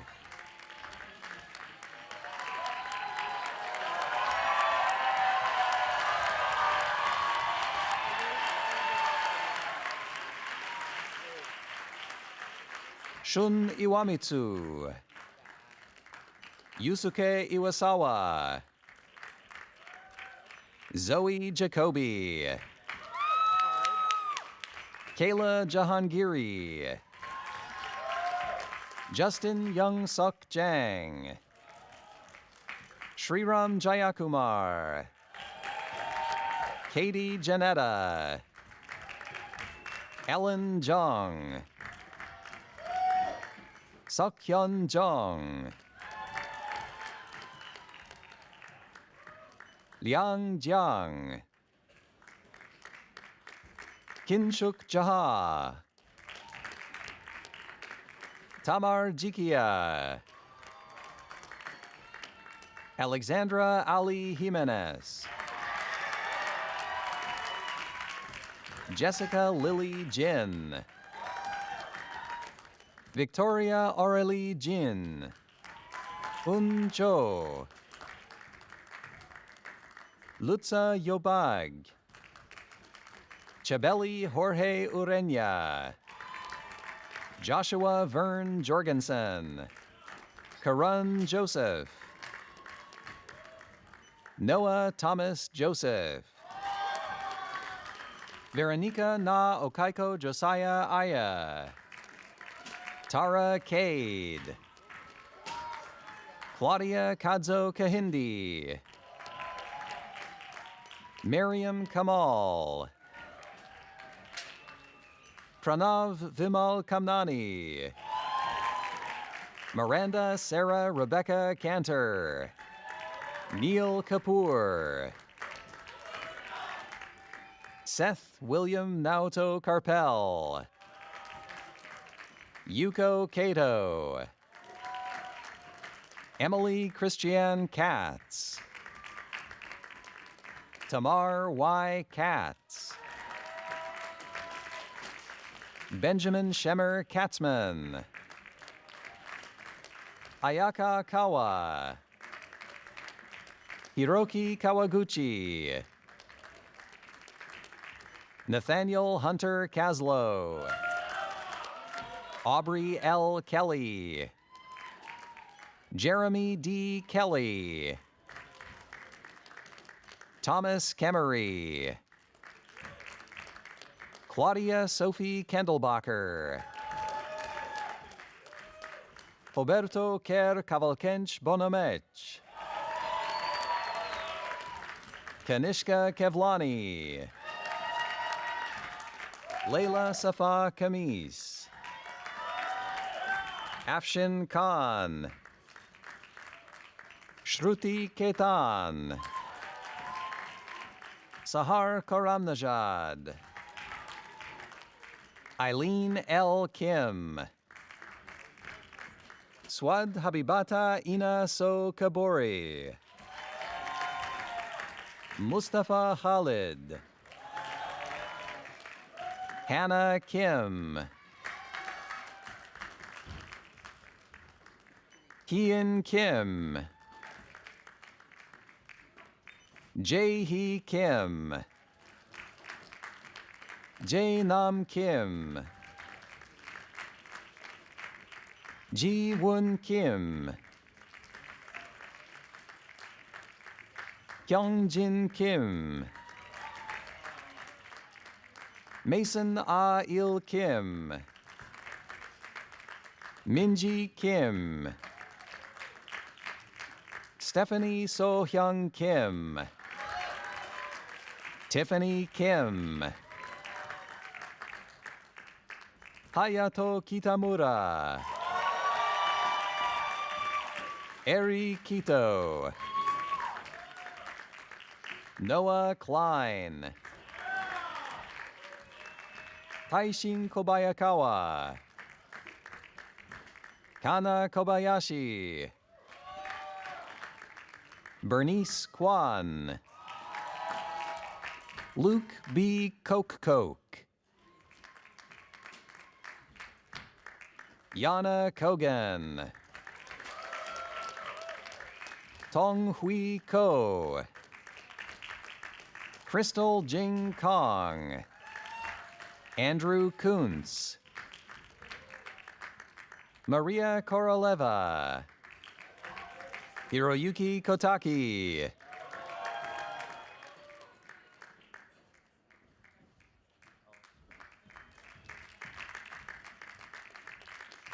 Maria Kutla.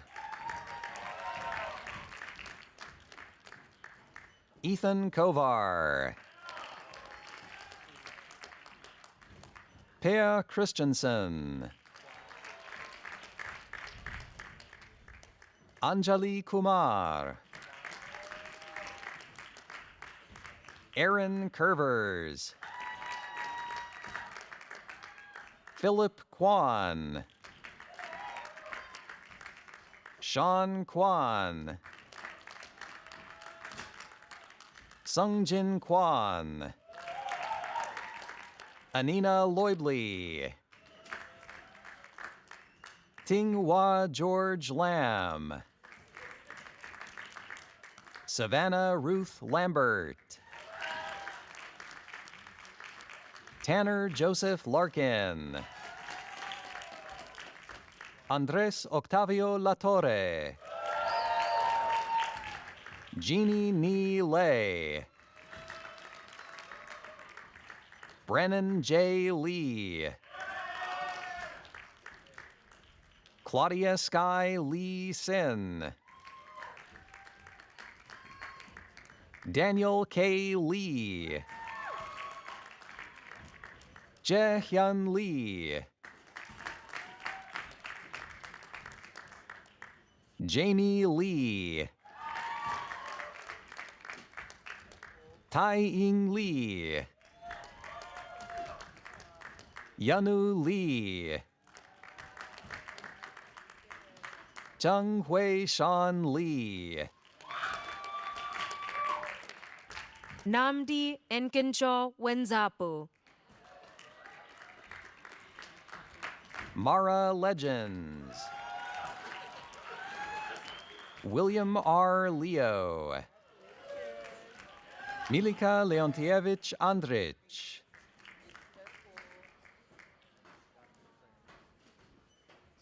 Angel Lee. Colin Jonathan Lee. Eileen Lee. Emma Lee. Mei Yi Lee. Ray Lee. Shuping Lee. Paulina Liebling. Jessica J. Liss. Henry Francis Litweiler. Abraham Ariel Litwin Logan. Kaylin Liu. Yang Liu. Carolyn Ellen Lizuski. Lais Lops. Richard Lorber. J. Johnston Lotz. Sophie Huitong Lo. Chen Lu. Juya Lu. Olivia Xiao Yuan Lu. Henry Richard Ludwig. Emily Lund Anderson. Geraldine Namutebi Namakula Luther. Chen Yun Ma. Go Mac Bullen Go. Jillian Elise Madison. Jacob Mayman Statmauer. Ryan Walker Manus. Joseph Malik. Ryan Anthony Santiago Mollet. Jessica Mall.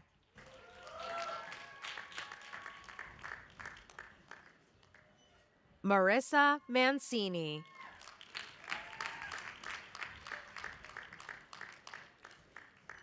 Robert Mandel. Ethan Jeremy Mandelbaum. Roberto Mandetta Neto. Kirti Priyadarshini Manimaran. Kriva Man. Shinyi Mao.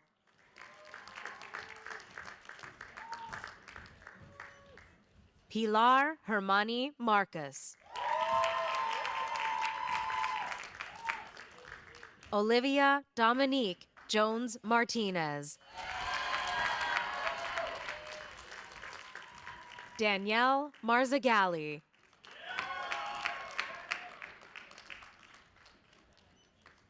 Callie Mary Maslowski.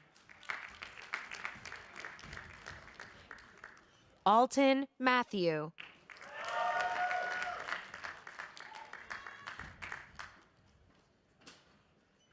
Minu Matthews.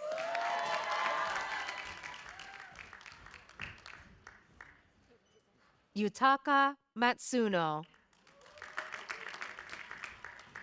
Jabari Matthew. Jin Maxwell. Edward Gordon McDonald.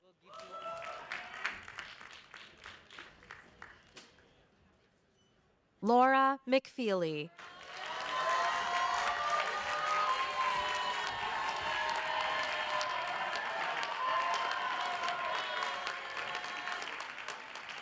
Erin Alana McKissick. Kirk M. McLeod. John Willis McReynolds III. Saisha Medurata. Alexandra Sterling Meek. Ruth Fuentes Melicor. Emilio Maximiliano Mendez. Nelson Enrique Mendez Valentin. Alejandro Mendoza. Luca Meneghini. Diana Milberg.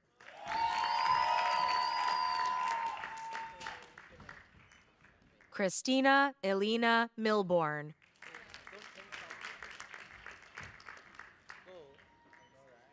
Aaron Milevsky.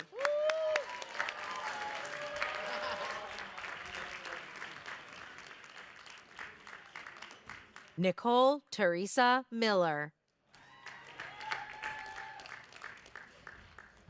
Julie Dongju Min. Geeta Parvati Minocha. Faroz Mirhosseini. Arnaldo Mitola. Taro Miyazaki. Tariq Mogabgab.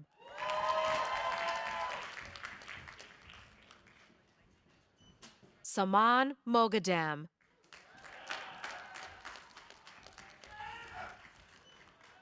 Ashwarya Mohapatra. Camila Molo.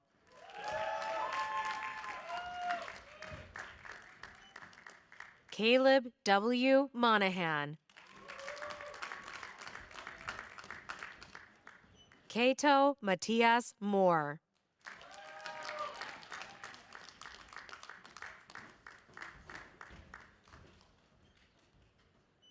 Yesenia Moreno.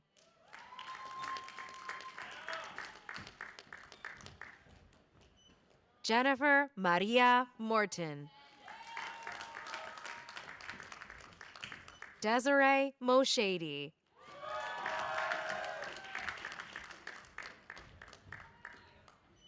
Devarshi Mukhopadhyay. Elizabeth Faye Mullen.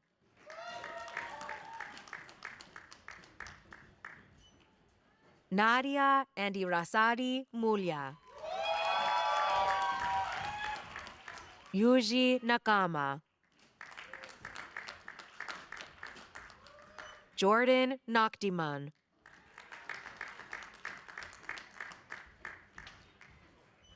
Daniel Sungyun Nam. Shruti Narayan.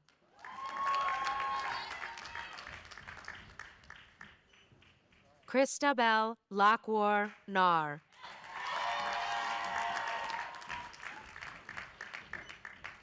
Stephanie Beatrice Nasnas. Andrew J. Nassar.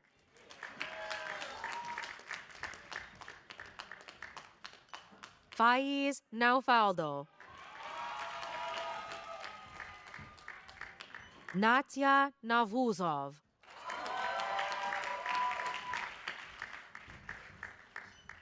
Justin Tyler Nikase. Anna Bell Newport.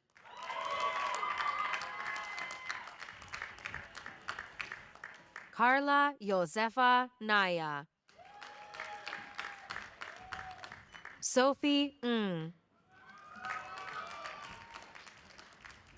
Michael Foster Nicholson.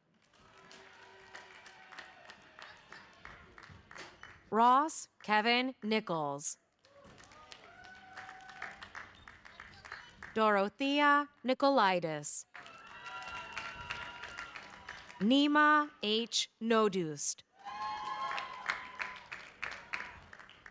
Mohammed Sami Ahmad Nofal. Elza Noli. Anna C. Norman.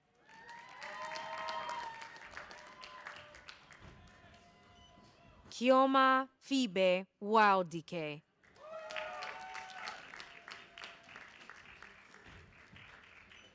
Lars R. Odland. Christine O. Maria Ikonomo Macriani. Yetunde Atipola Oke. William Peter Russell Oldfield. Olumayua Stephanie Olabisi Olujombe. Anna Elizabeth O'Neill. Wisdom Onwuchekwa Banogu. Nicholas Opio.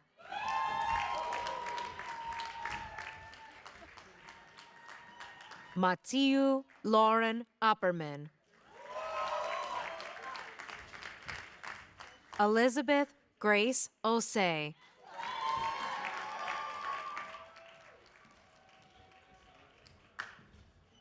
Sarah Osmanaulu.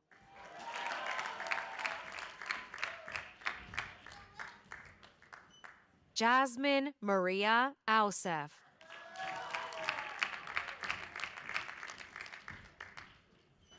Austin Everett Owen.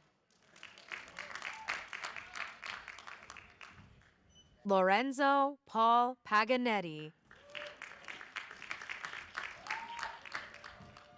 Jacob Aaron Pagano. Madison Poggle.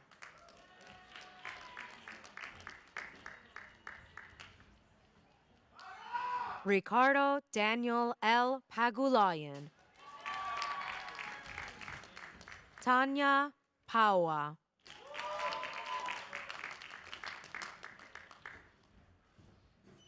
Alexander Pinesey. Beatriz Pais Alderete.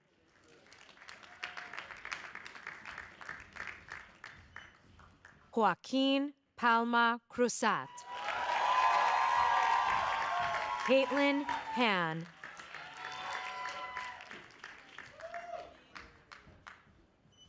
Ruta Pon Paritsantik.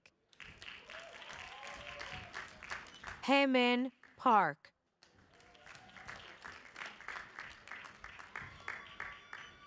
Jane Park.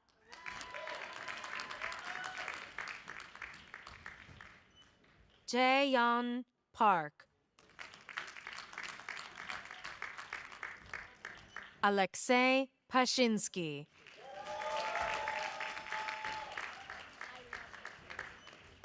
Cameron Patel. Shruti Patel.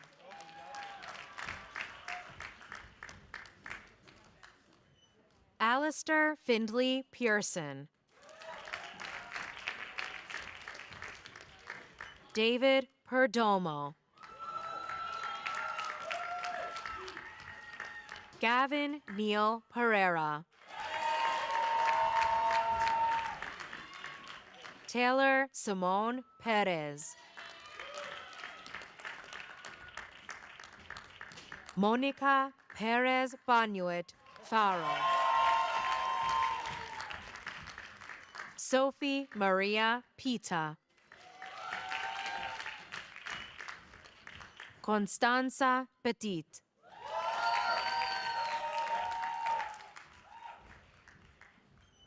Pierre Petillo.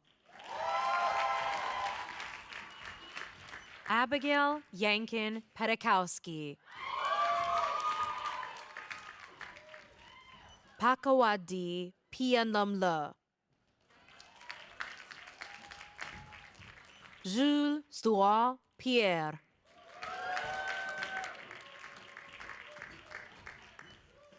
Joshua H. Plastrick. William McMillan Pluge Ogan. Renata Politansky.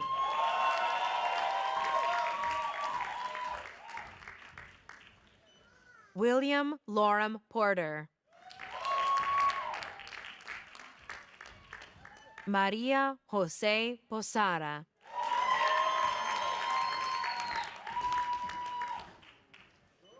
Hendy Posner.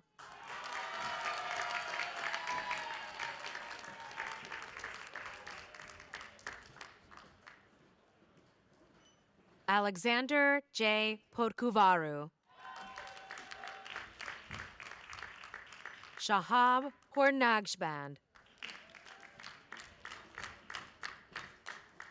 Madeline Keenan Pruz.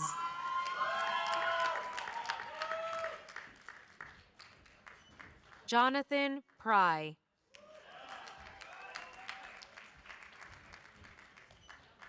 Anna Wen Chi. Xiaoli Chin.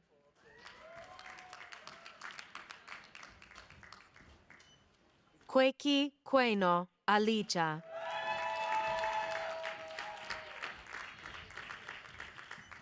Angelica Quesada Nunez. Laura Marcela Quijano Ortiz. Ki Jong Ra.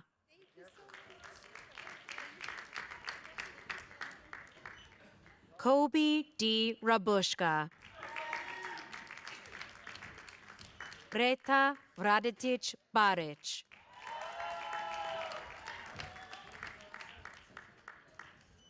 Archismita Raha.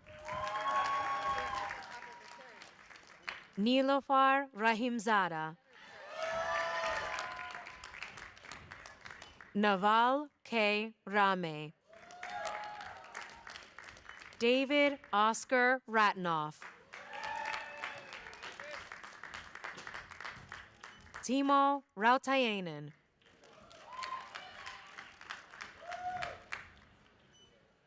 Shoham Raz.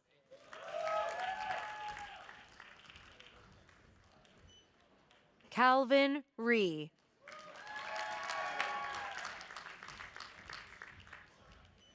Connor John Regan. Raul Julian Renard.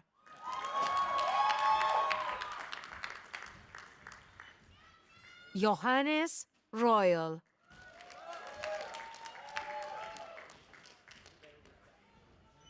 Nancy Marie Poole Rich. Lauren Antoinette Richardson. Caroline Rimmer. Tyler Scott Ritchie.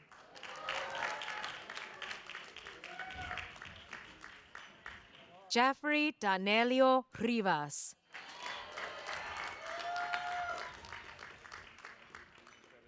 Summer Rizvi.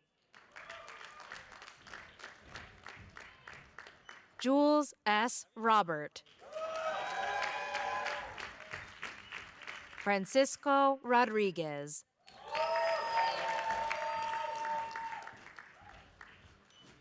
Nicolas Nasser Rodriguez. Ignacio Rodriguez Aspiazu. Eric Ralston.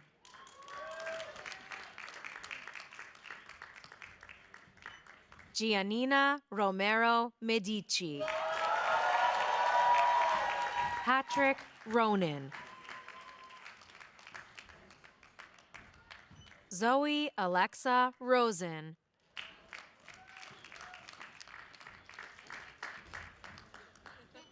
Jacob Samuel Rosenberg.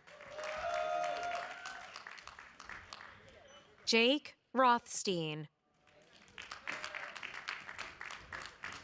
Hayoshi Roy. David Rubenstein. Noah Russian. Ido Sadeh.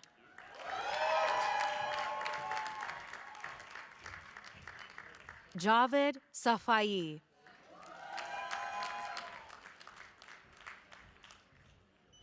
Mariela Antoinette Opeña Salazar. João Paulo Salviano Almeida da Costa. Casey Rendell Sandalo.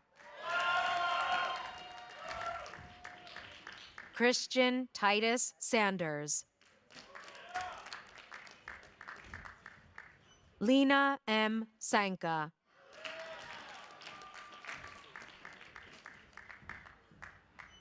Togo Sano.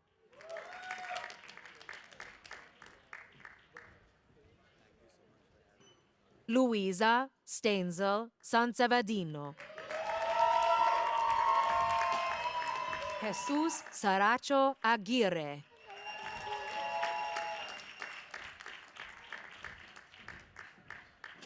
Devarsh Saraf.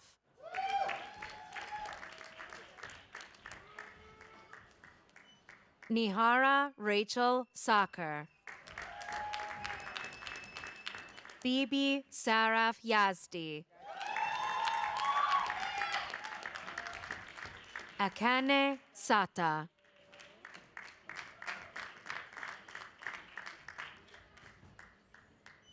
Ruth Goldstein Shapiro.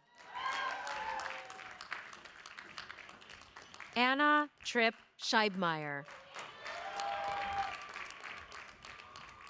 Cosima Shelfout.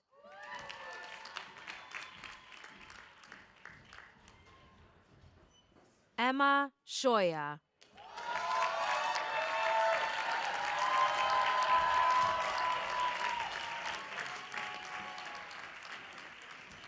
Elizabeth Christina Schiciano. Anne Lauren Seminara. Debarati Sengupta.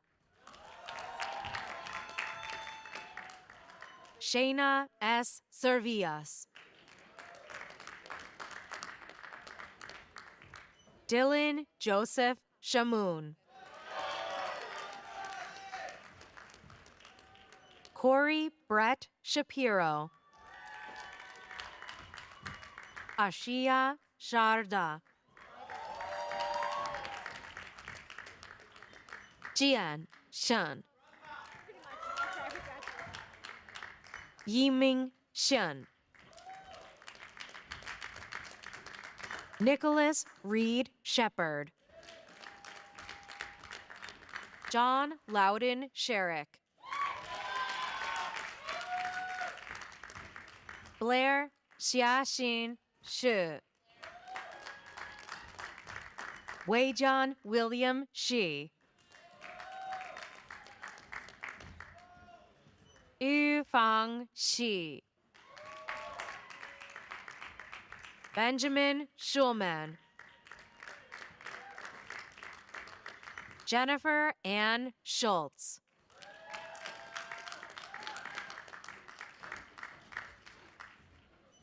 Emma Caroline Bolin Shumway. Juliana Rosalie Sims. Ethan Samuel Singer. Shreyansh Singh. Konstantinos Siufas. Thomas Faulkner Sipp. Sharon Kelly Slater Muena. Tucker Ransom Smith. Tolu Lape Elizabeth Sogade. Isabella Soldano. Amelia Rohana Sonong. Mateus Sobia Sanchez. Deborah Anna Sparks.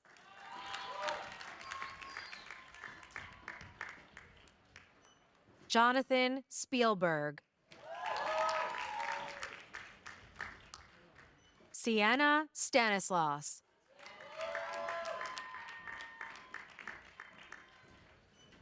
Patricia Elizabeth Stewart. Spencer Stoley.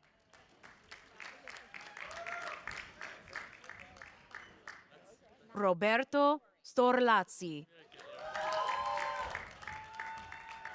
Yair Menachem Strackman. Asher Stubb.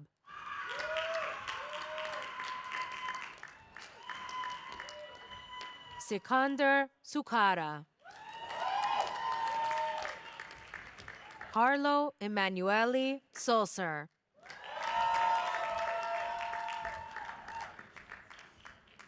Anand Balaji Sundararaman. Shahar Hassan Syed. Elena Raji Simon.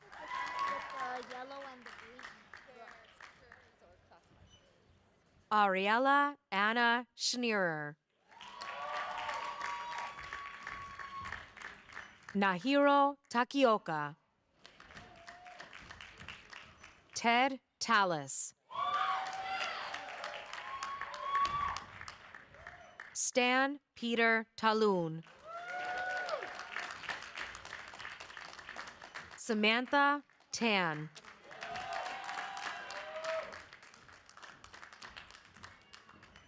Tang Myung Yu. Phoebe McAuliffe Tapley. Hannah Tauber.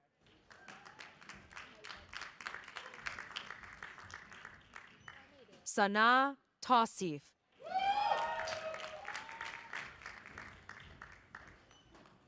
Larry F. Taylor III. Roger Antonio Tejada. Hey Wrong Grace Teo. Maria Althea Miklat Teves. Aditi Thakur.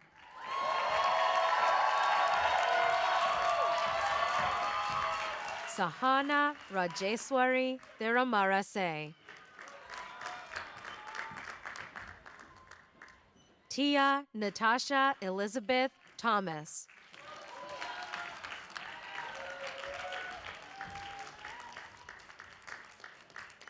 Imani Sunjata Thornton. Juliana Toban.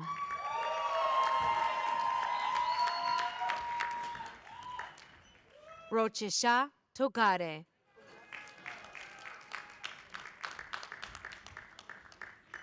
Francis N. Tolentino.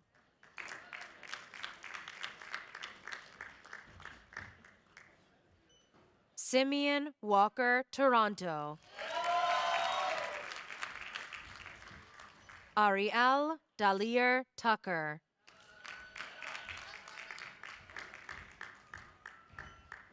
Parul Tuli.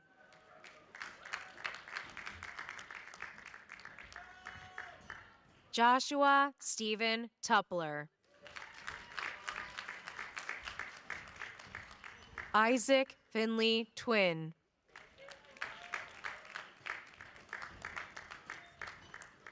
Talia Rose Terrell.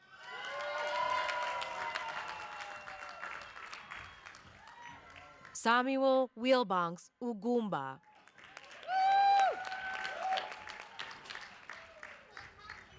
Peter Luke Urbanzik.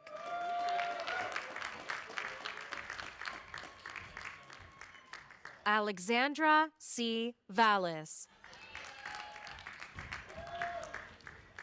Alexandria Kathleen Van Royen. Alexandria Vasquez. Hesa Vernaglia. Benjamin Virant. Adam Angelo Vicio.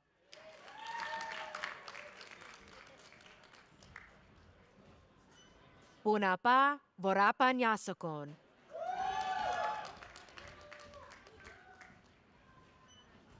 Catherine Park Waldock.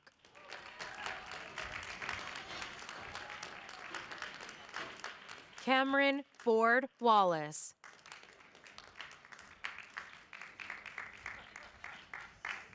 Caitlin A. Walsh. Wong Chuan Wen. Jiang Wang.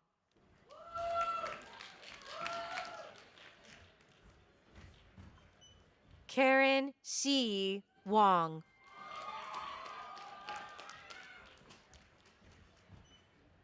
Luin Eva Wang. Sean Wang. Shu Wang. Yi Yuan Wang. Paploy Watanakrai. Brandon Welcome. Qingfang Wen.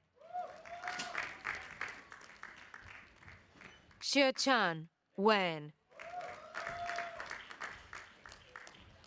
Elliot Werner. Michaela Wei. Irene Whelan Bita. Madison White. Logan Alexander Wilkie. Catherine Ann Wilkin.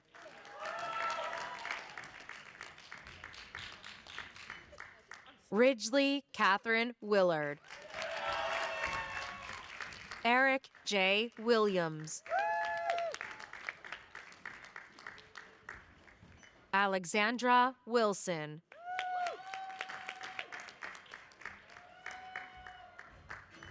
Mingming Wu. Panupong Wong Myung. AJ Ai Chao Wood. Camille Pearl Campbell Wrightson. Si-Tung Eva Wu. Youngming Wu. Ari Wogalter.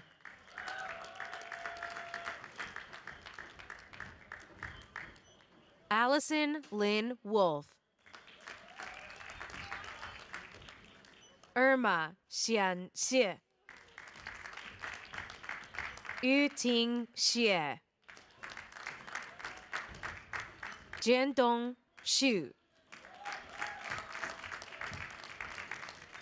Nofar Yakovi Gan Or. Mika Masuda Yamashita.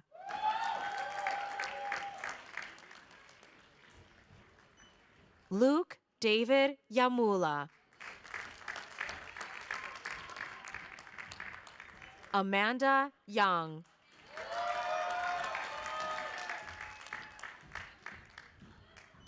Andrea Young. Zhu Ray Young. Matthew Leonardo Ibarra.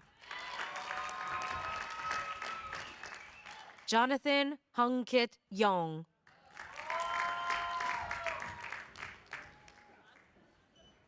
Rio Yokoyama. Mariah Rose Young Jones. April Yu.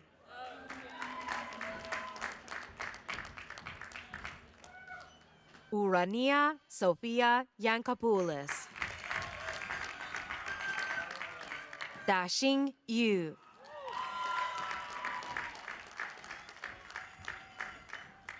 Hyunbum Yu. Xin Yuan. Sasha Youssef.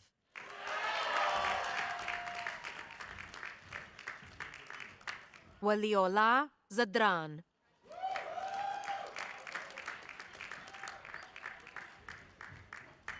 Michael Alexander Zax. Fernando Cashoni Zanzarini.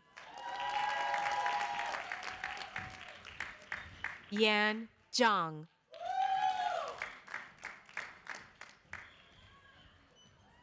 Xiaoqi Zhu. Jialin Zhu.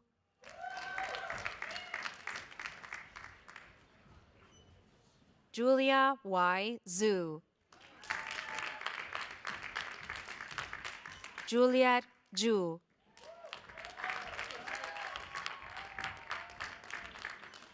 Ariana Zlioba.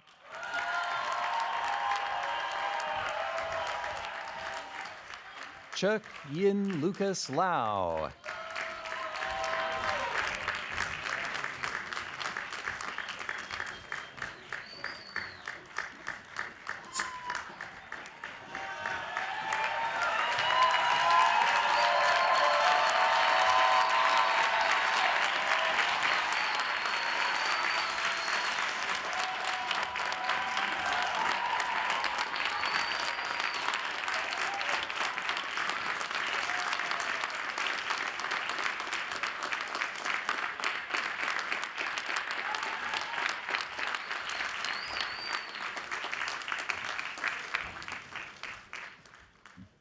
I know that was quite long, but just bear with me one last minute.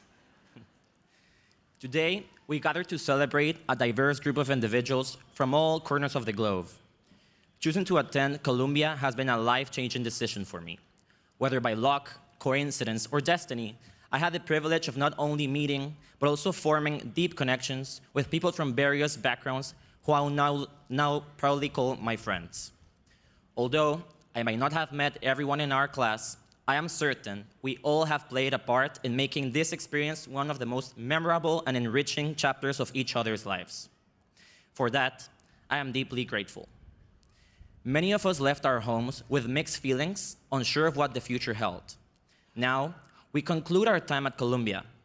I believe I can speak for all of us when I say that we leave not only with vital professional connections, but also lifelong friendships. As we say goodbye to our law school family, it is bittersweet to leave behind this chapter of our lives, yet thrilling to see the paths that lie ahead as accomplished attorneys across the globe. For one final time, thank you so much. And congratulations to Columbia Law School Class of 2023. Go Lions!